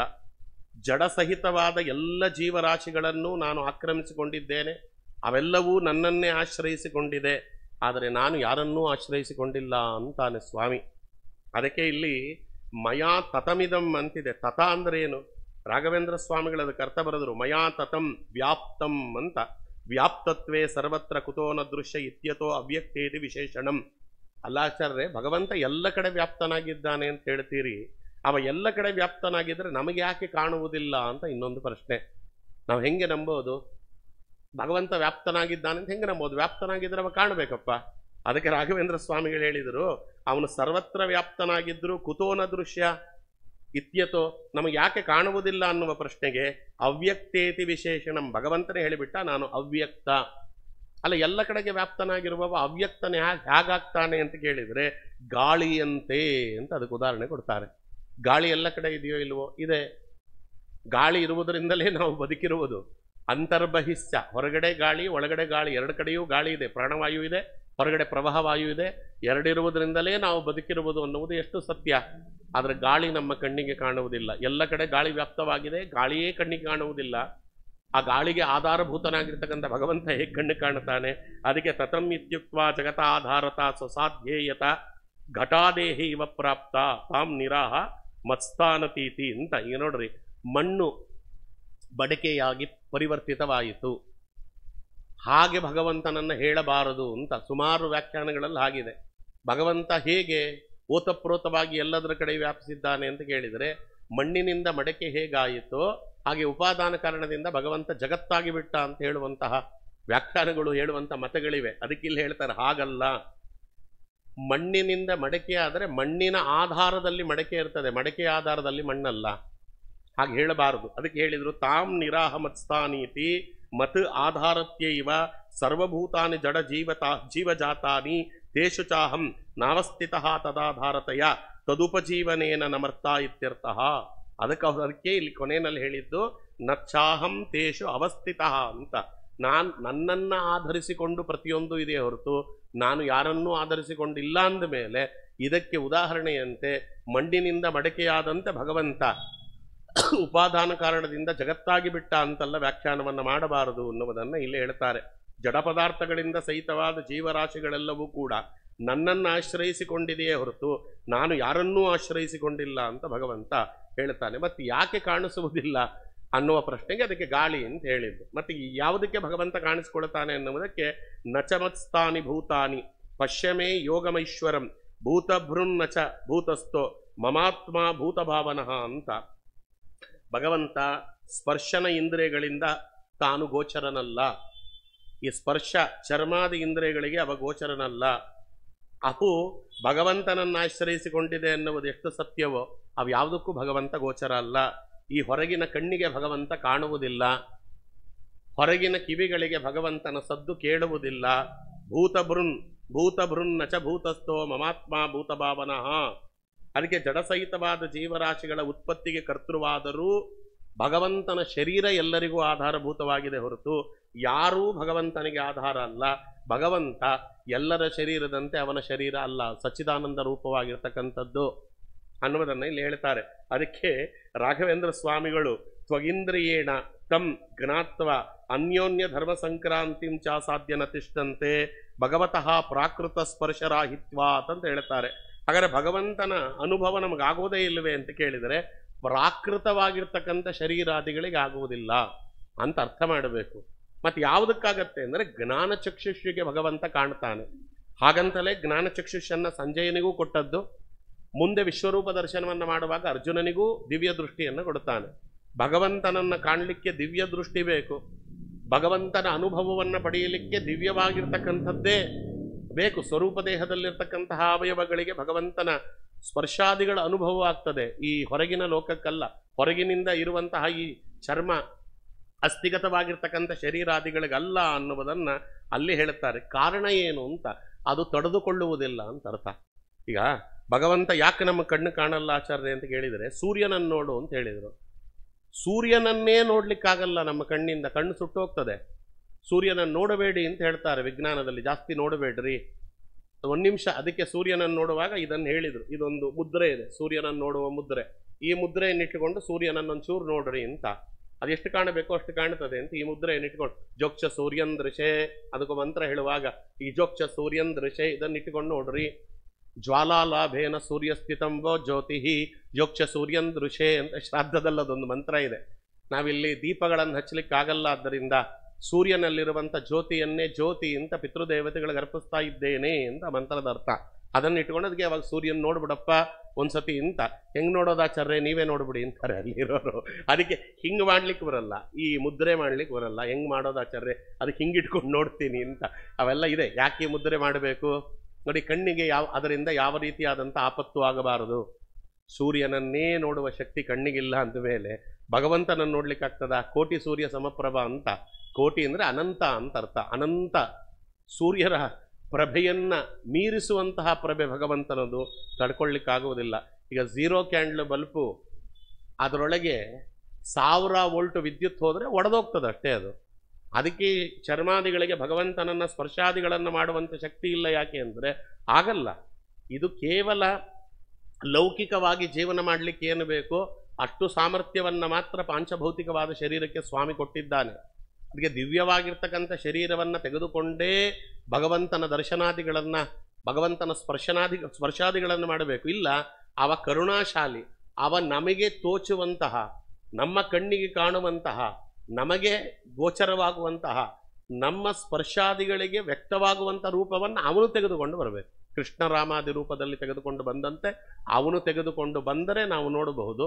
ಇಲ್ಲ ಅಂದರೆ ಮೂಲ ರೂಪದಲ್ಲಿರ್ತಕ್ಕಂಥ ಭಗವಂತನನ್ನು ಹಾಗೆ ಈ ಚರ್ಮಾದಿ ಚಕ್ಷುಗಳಿಂದ ನೋಡ್ಲಿಕ್ಕಾಗಲ್ಲ ಅಂತ. ಅದಕ್ಕೆ ಅವರು ಹೇಳುವಾಗಲೇ ಯಥಾಕಾಶ ಸ್ಥಿತೋ ನಿತ್ಯಂ ವಾಯು ಸರ್ವತ್ರ ಗೋ ಮಹಾನ್ ತಥಾ ಸರ್ವಾಣಿ ಭೂತಾನಿ ಮಸ್ತಾನೀತಿ ಉಪಧಾರಯ. ಸರಿ ಆಯಿತು, ನೀವು ಆಕಾಶದಂತೆ ಗಾಳಿಯಂತೆ ಎಲ್ಲ ವ್ಯಾಪಿಸಿದ್ದಾನೆ ಭಗವಂತ ಅಂತ ಹೇಳಿದ್ರಿ. ಅವನ ವ್ಯಾಪ್ತತೆಯ ಅರಿವು ನಮಗೆ ಬರುವುದು ಹೇಗೆ ಅನ್ನುವುದಕ್ಕೆ ಮತ್ತೆ ಗಾಳಿಯ ಉದಾಹರಣೆಯನ್ನು ಕೊಡ್ತಾನೆ ಸ್ವಾಮಿ. ಯಥಾ ಆಕಾಶ ಸ್ಥಿತೋ ನಿತ್ಯಂ ವಾಯು ಸರ್ವಗತೋ ಮಹಾನ್. ಅದಕ್ಕೆ ಅವಕಾಶಂ ವಿನಾ ವ್ಯವಸ್ಥ, ಅದಕ್ಕೆ ಅವಸ್ಥಿತ ಯೋಗ್ಯಾತ್ ನಿತ್ಯಂ ಆಕಾಶೆ ಸ್ಥಿತೋ ಮಹಾನ್ ವಾಯು ಸರ್ವತ್ರ ಗೋಪಿ ತದ್ಧರ್ಮಾನ್ ಆಪ್ನೋತಿ ಶೈತ್ಯ ಸೌರಭಾದಿಕಂ ತು ವಾಯು ಸಂಬಂಧ ಬಲಾತ್ ಬಲಾತ್ ಅವಯವ ಗತಮೇವ ನ ವಾಯುಗತಂ ತಥಾ ಸರ್ವಾಣಿ ಭೂತಾನಿ ಮತ್ಸ್ಥಾನಾನಿ ಅನ್ಯೋನ್ಯ ಧರ್ಮ ಸಂಕ್ರಾಂತಿ ಅವತ್ತಂತೀತಿ ಉಪಧಾರಯೇತಿ ಅಂತ ರಾಯರು ಅದಕ್ಕೆ ವಿಸ್ತೃತವಾಗಿರ್ತಕ್ಕಂಥ ಅರ್ಥವನ್ನು ಬರೀತಾರೆ. ಅದಕ್ಕೆ ಅಂತೀತಿ ಉಪಧಾರಯೇತಿ. ಅವರಂದರು ಗಾಳಿ ಹರಿತಾ ಇದೆ, ಇಲ್ಲೆಲ್ಲ ಓಡಾಡ್ತಿದೆ ಅನ್ನುವುದಕ್ಕೆ ನಮಗೆ ಅದರ ಅನುಭವ ಬರುವುದು ಹೇಗೆ ಅಂತ ಕೇಳಿದರೆ, ಗಾಳಿ ಪ್ರಕೃತಿಯ ಗುಣಧರ್ಮಗಳನ್ನು ಹೊತ್ತುಕೊಂಡು ತಿರುಗ್ತದೆ. ಅದಕ್ಕೆ ಅವ್ರು ಹೇಳಿದ್ದೇನು ಅಂದರೆ ನಿತ್ಯಂ ಆಕಾಶ ಸ್ಥಿತೋ ಮಹಾನ್ ವಾಯು ಸರ್ವಗತೋಪಿ ತತ್ತದ್ಧರ್ಮಾನ್ ಆಪ್ನೋತಿ ಅಂತ. ಆ ಒಂದು ಸ್ಥಳದಲ್ಲಿರುವಂತಹ ಗುಣಧರ್ಮಗಳನ್ನು ಹೊತ್ತು ತಿರುಗ್ತದೆ. ಅದಕ್ಕೆ ಅವರು ಕೊಟ್ಟ ಉದಾಹರಣೆ ಶೈತ್ಯ ಸೌರಭಾದಿಕಂ ತಮ್ ಅಂದರು. ಶೈತ್ಯ ಸೌರಭಾದಿಕಂತೂ ಇನ್ನೊಂದು ಅಂದರೆ ಚಳಿ ಇದ್ದರೆ ಆ ತಣ್ಣಗಿನ ಅನುಭವ ನಮಗೆ ಬರುವಂತೆ ತಣ್ಣ ಶೈತ್ಯ ಅನ್ನುವ ಗುಣವನ್ನು ಹೊತ್ತು ತಿರುಗ್ತದೆ. ಸೆಕೆ ಇದ್ದರೆ ಆ ಸೆಕೆ ಬಿಸಿಲು ಅಥವಾ ಅದಕ್ಕೆ ಇದು ಉಷ್ಣ ಅನ್ನುವಂತಹ ಗುಣವನ್ನು ಹೊತ್ತು ತಿರುಗ್ತದೆ. ಗಾಳಿಗೆ ಉಷ್ಣದ ಸೋಂಕು ಇಲ್ಲ, ಗಾಳಿಗೆ ಶೈತ್ಯದ ಸೋಂಕು ಇಲ್ಲ. ಅದು ಪ್ರಕೃತಿಯಲ್ಲಿ ಏನು ಗುಣಧರ್ಮಗಳಿವೆ ಅದನ್ನು ಎತ್ತುಕೊಂಡು ತಿರುಗತ್ತೆ, ಎಲ್ಲ ಕಡೆ ಅದನ್ನು ಹೊತ್ತು ತಿರುಗತ್ತೆ. ಅದಕ್ಕೆ ಗಾಳಿಗೆ ಗಂಧವಾಹ ಅಂತ ಹೆಸರು. ನಮ್ಮ ವಾಯುದೇವರಿಗೂ ಗಂಧವಾಹ. ಭಗವಂತ ಮೈ ಮೇಲೆ ಏನು ಗಂಧವನ್ನು ಹಚ್ಚಿಕೊಂಡಿರ್ತಾನೆ ಆ ಗಂಧದ ಸುವಾಸನೆಯನ್ನು ತೆಗೆದುಕೊಂಡು ಹೋಗಿ ಗೋಪಿಕಾಸ್ತ್ರೀಯರಿಗೆ ಅದನ್ನು ಮುಟ್ಟಿಸ್ತಿದ್ದರಂತೆ ಪ್ರಭಾವಾಯುದೇವರು. ಅದರೊಳಗೆ ಮುಖ್ಯ ಪ್ರಾಣದೇವರು ಇದ್ದರು. ಹಾಗಾಗಿ ಕೃಷ್ಣ ಎಲ್ಲಿದ್ದಾನೆ ಅಂತ ಅವ್ರಿಗೆ ಗೊತ್ತಾಗ್ತಿತ್ತು. ಹಾಗಾಗಿ ಕೃಷ್ಣನನ್ನು ಹುಡುಕೊಂಡು ಬರ್ತಿದ್ರು ಅಂತ ಹೇಳ್ತಾರೆ. ಹಾಗೆ ಭಗವಂತನ ಮೈ ಮೇಲಿರುವಂಥ ಗಂಧದ ಸೌರಭವನ್ನು ಹೊತ್ತು ತಿರುಗ್ತಿದ್ರು. ಅದರಂತೆಯೇ ಎಲ್ಲ ಸೌರಭವನ್ನು ಹೊತ್ತು ತಿರುಗ್ತಾರೆ. ಹಾಗಾಗಿ ಅದು ಹೇಳಿದರು ಅವಯವಗತಮೇವ ನ ವಾಯುಗ. ಅದಕ್ಕೆ ಅವಯವಗತಮೇವ ನ ವಾಯುಗತಂ. ಅದಕ್ಕೆ ಅದು ಗಾಳಿಯೇ ತಣ್ಣಗಾಗಿ ಬಿಡ್ತು, ಗಾಳಿಯೇ ಬಿಸಿಯಾಗಿ ಬಿಡ್ತು ಅಂತಲ್ಲ. ತಣ್ಣದೇ ಗುಣ ಮತ್ತೆ ಸೆಕೆಯ ಗುಣ, ಉಷ್ಣದ ಗುಣ ಅದು ಪ್ರಕೃತಿಯಲ್ಲಿರುವಂಥದ್ದು. ಅದು ಗಾಳಿ ಎತ್ತುಕೊಂಡು ತಿರುಗತ್ತೆ. ಅದರಂತೆಯೇ ಭಗವಂತ ಎಲ್ಲವನ್ನ ಹೊತ್ತು ತಿರುಗುತ್ತಾನೆ ನಮಗೆ ಅನುಭವವನ್ನು ಕೊಡಲಿಕ್ಕೆ. ಅದರಿಂದ ಅವನು ಯಾವ ಸ್ಪರ್ಶವನ್ನು ಪಡುವುದಿಲ್ಲ, ಅದರಿಂದ ಯಾವ ರೀತಿಯಾಗಿರ್ತಕ್ಕಂತಹ ಲೇಪವು ಅವನಿಗೆ ಆಗುವುದಿಲ್ಲ, ಅವನಿಗೆ ಯಾವ ಪರಸ್ಪರ ಪಲ್ಲಟಗಳು ಉಂಟಾಗುವುದಿಲ್ಲ ಅಂತ ಹೇಳಿ. ತಥಾ ಸರ್ವಾಣಿ ಭೂತಾನಿ ಮಸ್ತಾನೀತಿ ಉಪಧಾರ್ಯ. ಯಾಕಿದನ್ನಿಷ್ಟು ಒತ್ತು ಕೊಟ್ಟು ಹೇಳ್ತಾರೆ ಅಂದರೆ, ಸುಮಾರು ಧರ್ಮದಲ್ಲಿ ಇದೊಂದು ಸಮಸ್ಯೆ ಇದೆ ಅವರಿಗೆ. ಭಗವಂತ ಸರ್ವಗತ ಅನ್ನುವುದಕ್ಕೆ ಏನು ಸಮಸ್ಯೆ ಅಂದರೆ, ಭಗವಂತ ಸರ್ವಗತ ಅಲ್ಲ ಅಂತ ಹೇಳಿದ್ರೆ ಯಾಕೆ ಅಂದರೆ, ನೋಡಿ, ಭಗವಂತ ಒಳ್ಳೆ ಜಾಗದಲ್ಲಿದ್ದಾನೆ ಅಂತ ಹೇಳಿದರೆ ಸಮಸ್ಯೆ ಇಲ್ಲ. ನೀವು ಸರ್ವಗತ ಅಂತ ಹೇಳಿದ ಮೇಲೆ ಭಗವಂತ ಕೆಟ್ಟ ಜಾಗದಲ್ಲಿದ್ದಾನೆ ಅಂತಲೂ ಹೇಳಬೇಕಾಗ್ತದೆ. ದೇವಸ್ಥಾನದಲ್ಲಿ ದೇವರಿದ್ದಾನೆ ಅಂದರೆ ಯಾರಿಗೂ ಸಮಸ್ಯೆ ಇಲ್ಲ. ಸ್ಮಶಾನದಲ್ಲಿಯೂ ದೇವರಿದ್ದಾನೆ ಅಂದರೆ ಕೆಲವರಿಗೆ ಸಮಸ್ಯೆ ಆಗುತ್ತೆ. ಹೂವಿನ ತೋಟದಲ್ಲಿ ಗಾಳಿ ಇದೆ ಅಂದರೆ ಸಮಸ್ಯೆ ಇಲ್ಲ, ದೇವರಿದ್ದಾನೆ ಸಮಸ್ಯೆ ಇಲ್ಲ. ಅದೇ ಗಟಾರದಲ್ಲಿ ಮೋರಿ ಕೊಚ್ಚೆ ಅಂತ ಕಡೆಯೂ ದೇವರಿದ್ದಾನೆ ಅಂತ ಒಪ್ಪಬೇಕಾಗ್ತದೆ. ಅದು ಒಪ್ಪಬೇಕಾಗತ್ತೆ ಸರ್ವವ್ಯಾಪ್ತತ್ವವನ್ನು ಒಪ್ಪಿದರಾದ್ದರಿಂದ ಸರ್ವವ್ಯಾಪ್ತತ್ವವನ್ನು ಒಪ್ಪುವುದೇ ಬೇಡ. ಒಳ್ಳೆ ಜಾಗದಲ್ಲಿ ಮಾತ್ರ ದೇವರಿದ್ದಾನೆ, ಇಂಥ ಜಾಗದಲ್ಲಿ ದೇವರಿಲ್ಲ ಅಂತ ಹೇಳಿದರೆ ದೇವರನ್ನ ಸರ್ವಗತ ಅಂತ ಹೇಳುವುದಕ್ಕೆ ಅರ್ಥ ಏನಾಗಾದರೆ? ಅದಕ್ಕೆ ಹೇಳಿದ್ರು ಸಮಸ್ಯೆ ಏನು ಅಂದರೆ, ಅವ ಮೋರಿಯಲ್ಲಿದ್ದರೆ ಮೋರಿ ಗುಣಗಳು ಅವನನ್ನು ಬಾಧಿಸ್ತವೆ. ಆಮೇಲೆ ಕೆಟ್ಟ ಜಾಗದಲ್ಲಿ ಕೊಳಚೆ ಪ್ರದೇಶದಲ್ಲಿದ್ದರೆ ಭಗವಂತ ಕೊಳಚೆಯ ದುರ್ಗಂಧಾದಿಗಳನ್ನು ಅನುಭವಿಸಬೇಕಾಗತ್ತೆ ಎನ್ನುವುದು ಕೆಲವರಿಗೆ ಸಮಸ್ಯೆ ಆಗಿತ್ತು. ಅದಕ್ಕೆ ಭಗವದ್ಗೀತೆಯಲ್ಲಿ ಭಗವಂತ ಉತ್ತರ ಕೊಟ್ಟರೂ ಅರ್ಥ ಆಗಿರಲಿಲ್ಲ ಎಷ್ಟೋ ಜನಕ್ಕೆ. ಅದಕ್ಕೆ ಆಚಾರ್ಯರು ಭಾಷ್ಯದಲ್ಲಿ ಏನು ರಚನೆ ಮಾಡಿದ್ದಾರೆ ಇದಕ್ಕೆ ಉತ್ತರವನ್ನು, ಅದನ್ನು ರಾಘವೇಂದ್ರ ಸ್ವಾಮಿಗಳು ಇಲ್ಲಿ ವಿಸ್ತಾರ ಮಾಡಿ ಹೇಳ್ತಾರೆ. ಗಾಳಿ ಎಲ್ಲ ಕಡೆ ಓಡಾಡಿದರೂ ಗಾಳಿ ಹೇಗೆ ಯಾವುದನ್ನು ತನ್ನ ಲೇಪಕ್ಕೆ ತೆಗೆದುಕೊಳ್ಳುವುದಿಲ್ಲವೋ, ಅದರಂತೆ ಭಗವಂತ ಎಲ್ಲ ಕಡೆ ಇದ್ದಾನೆ, ಆದರೆ ಯಾವುದರಿಂದಲೂ ಲಿಪ್ತನಾಗುವುದಿಲ್ಲ ಅಂದ ಮೇಲೆ ಅವನ ಸರ್ವಗತತ್ವಕ್ಕೆ ಬಾಧಕ ಬರಲಿಲ್ಲ. ಅದಕ್ಕೆ ಅವಧೂತ ಗೀತೆಯಲ್ಲಿ ಸ್ವಾಮಿ ಒಂದು ಮಾತು ಹೇಳ್ತಾನೆ. ಉದ್ಧವನಿಗೆ ಹೇಳುವಾಗ, ವಿಷಯೇಶ್ವಾ ವಿಷನ್ಯೋಗಿ ನಾನಾ ಧರ್ಮೇಶು ಸರ್ವತಃ ಗುಣದೋಷ ವ್ಯಪೇತಾತ್ಮ ವಿಷಜ್ವೇತ ವಾಯುವತ್. ಅಲ್ಲೂ ಇದೇ ಇಲ್ಲಿ ಅರ್ಜುನನಿಗೆ ಹೇಳಿದ, ಅಲ್ಲಿ ಉದ್ಧವನಿಗೆ ಹೇಳ್ತಾನೆ. ಅದೇನು ಅಂದರೆ, ಶೀತ ಉಷ್ಣ ಇಂತಹ ನಾನಾ ಧರ್ಮಗಳ ವಿಷಯಗಳು ಯೋಗಿಯಾದವನು ಸೇವಿಸ್ತಾನೆ, ಅದರಿಂದ ಅವನಿಗೇನೂ ಆಗುವುದಿಲ್ಲ. ಹೇಗೆ ಅನ್ನೋದಕ್ಕೆ ಉದಾಹರಣೆ ಕೊಟ್ಟು ಅವನು ಹೇಳಿದ್ದು, ಗುಣದೋಷಗಳು ಹೇಗೆ ವಾಯುವಿಗೆ ತಾಕುವುದಿಲ್ಲವೋ ಹಾಗೆ ಯೋಗಿಗೂ ಅದರಿಂದ ಯಾವ ರೀತಿಯಾಗಿರ್ತಕ್ಕಂತಹ ವಿಕಾರವೂ ಆಗುವುದಿಲ್ಲ. ಅದಕ್ಕೆ ಅವರು ಚಳಿಯಲ್ಲಿ ನೀರಲ್ಲಿ ಕೂತು ತಪಸ್ಸು ಮಾಡ್ತಾರೆ, ಅವ್ರಿಗೇನೂ ಆಗುವುದಿಲ್ಲ. ಸೆಕೆಗಾಲದಲ್ಲಿ 4 ಅಗ್ನಿಗಳನ್ನು ಹಾಕಿಕೊಂಡು ಸೂರ್ಯನನ್ನ ಒಂದು ಅಗ್ನಿ ಇಂತವರು ಉಪಾಸನೆ ಮಾಡ್ತಾ ಪಂಚಾಗ್ನಿಗಳ ಮಧ್ಯದಲ್ಲಿ ನಿಂತು ತಪಸ್ಸು ಮಾಡ್ತಾರೆ, ಅವ್ರಿಗೇನೂ ಆಗುವುದಿಲ್ಲ. ನಾವು 1 ನಿಮಿಷ ನಿಲ್ಲಿಕ್ಕಾಗಲ್ಲ, ಫ್ಯಾನ್ ಇಲ್ಲದೆ ಬದುಕಲಿಕ್ಕಾಗಲ್ಲ ಸೆಕೆಯಲ್ಲಿ. ನಮ್ಮ ಮನೆಯಲ್ಲೇ ಇನ್ನಂಥದ್ದು ಪಂಚಾಗ್ನಿಗಳ ಮಧ್ಯದಲ್ಲಿ ಕೂತರೆ ಹೆಂಗೆ ಕತೆ? ಅವ್ರಿಗೇನೂ ಆಗಲ್ವಲ್ಲ ಆಚಾರ್ಯ ಅಂದರೆ, ಹೊರಗಿನ ದೇಹ ಅನ್ನುವುದು ಅಗ್ನಿಗಳ ಮಧ್ಯದಲ್ಲಿದೆಯೇ ಹೊರತು ಆ ಹೊರಗಿನ ದೇಹಕ್ಕೆ ಆಗುವಂಥ ವಿಕಾರಗಳು ಅವರಿಗೆ ಯಾವ ರೀತಿಯಾಗಿರ್ತಕ್ಕಂತಹ ದುಃಖ ಸುಖಗಳನ್ನು ತಂದುಕೊಡುವುದಿಲ್ಲ. ಅವ್ರು ಹೇಗಿರ್ತಾರೆ ಅಂದರೆ ವಿಷಜ್ವೇತ ವಾಯುವತ್ತು, ಗಾಳಿಯ ಗುಣವನ್ನು ಅವಲಂಬಿಸಿರ್ತಾರೆ ಅಂತ ಹೇಳ್ತಾನೆ. ಯೋಗಿಗಳಿಗೆ ಗಾಳಿಯಂತೆ ಇರಲಿಕ್ಕೆ ಬರ್ತದೆ ಅಂದಮೇಲೆ ಭಗವಂತ ಇರುವುದಕ್ಕಾಗುವುದಿಲ್ವಾ? ಅವರಿಗೆ ಗುಣವನ್ನು ಕೊಟ್ಟವನೇ ಸ್ವಾಮಿ. ಆದ್ದರಿಂದ ಸ್ವಾಮಿ ಯಾವತ್ತೂ ಪವಿತ್ರನಿದ್ದಾನೆ. ಪವಿತ್ರಮ್ಯೋ ಮಂಗಲಾನಾಂಚ ಮಂಗಲಂ, ಪವಿತ್ರಂ ಪವಿತ್ರಾಣಾಂ ಮಂಗಲಾನಾಂಚ ಮಂಗಲಂ. ಅವನು ಪಾವಿತ್ರತೆಯಲ್ಲಿ ಅತ್ಯಂತ ಪವಿತ್ರನಾದವನು, ಮಂಗಳದಲ್ಲಿ ಅತ್ಯಂತ ಮಂಗಳನಾದವನು ಅಂತ ಹೇಳಬೇಕು. ಹಾಗಿದ್ದರೆ ಅವನ ಸರ್ವೋತ್ತಮತ್ವಕ್ಕೆ ಬಾಧಕ ಇಲ್ಲ. ಅದಕ್ಕೋಸ್ಕರವಾಗಿ ಇದನ್ನು ಹೇಳುತ್ತಾರೆ. ಅದಕ್ಕೆ ಇಲ್ಲಿ ಪ್ರಳಯ ಸೃಷ್ಟಿಗಳನ್ನು ಸ್ವಾಮಿ ಮಾಡುತ್ತಾನೆ. ಹೇಗೆ ಮಾಡ್ತಾನೆ ಅಂತ ಯಾಕಂದರೆ ಸರ್ವಗತ ಆಯಿತು. ಈಗ ಅವನು ಸರ್ವಕರ್ತ ಅನ್ನುವುದನ್ನು ಹೇಳಬೇಕು. ಸ್ವಾಮಿಯನ್ನು ಸರ್ವಕರ್ತ ಅನ್ನುವುದಕ್ಕೆ 3 ಶ್ಲೋಕದಲ್ಲಿ ಹೇಳ್ತಾನೆ. ಸರ್ವಭೂತಾನಿ ಕೌಂತೇಯ ಪ್ರಕೃತಿಂ ಯಾಂತಿ ಮಾಮಿಕಂ ಕಲ್ಪಕ್ಷಯೇ ಪುನಸ್ತಾನಿ ಕಲ್ಪಾದೋ ವಿಸೃಜಾಮ್ಯಹಂ ಅಂತ. ಪ್ರಳಯ ಕಾಲದಲ್ಲಿ ಜಡಸಹಿತವಾದ ಎಲ್ಲ ಜೀವರಾಶಿಗಳು ನನ್ನ ಅಧೀನದಲ್ಲಿರ್ತವೋ ಅರ್ಜುನ, ಪ್ರಕೃತಿಯಲ್ಲಿ ಲೀನ ಮಾಡಿರ್ತೇನೆ. ಮುಂದಿನ ಕಲ್ಪದ ಆದಿಯಲ್ಲಿ ಆ ಜೀವರಾಶಿಗಳು ನನ್ನಿಂದಲೇ ಸೃಷ್ಟಿಗೆ ಬರ್ತದೆ.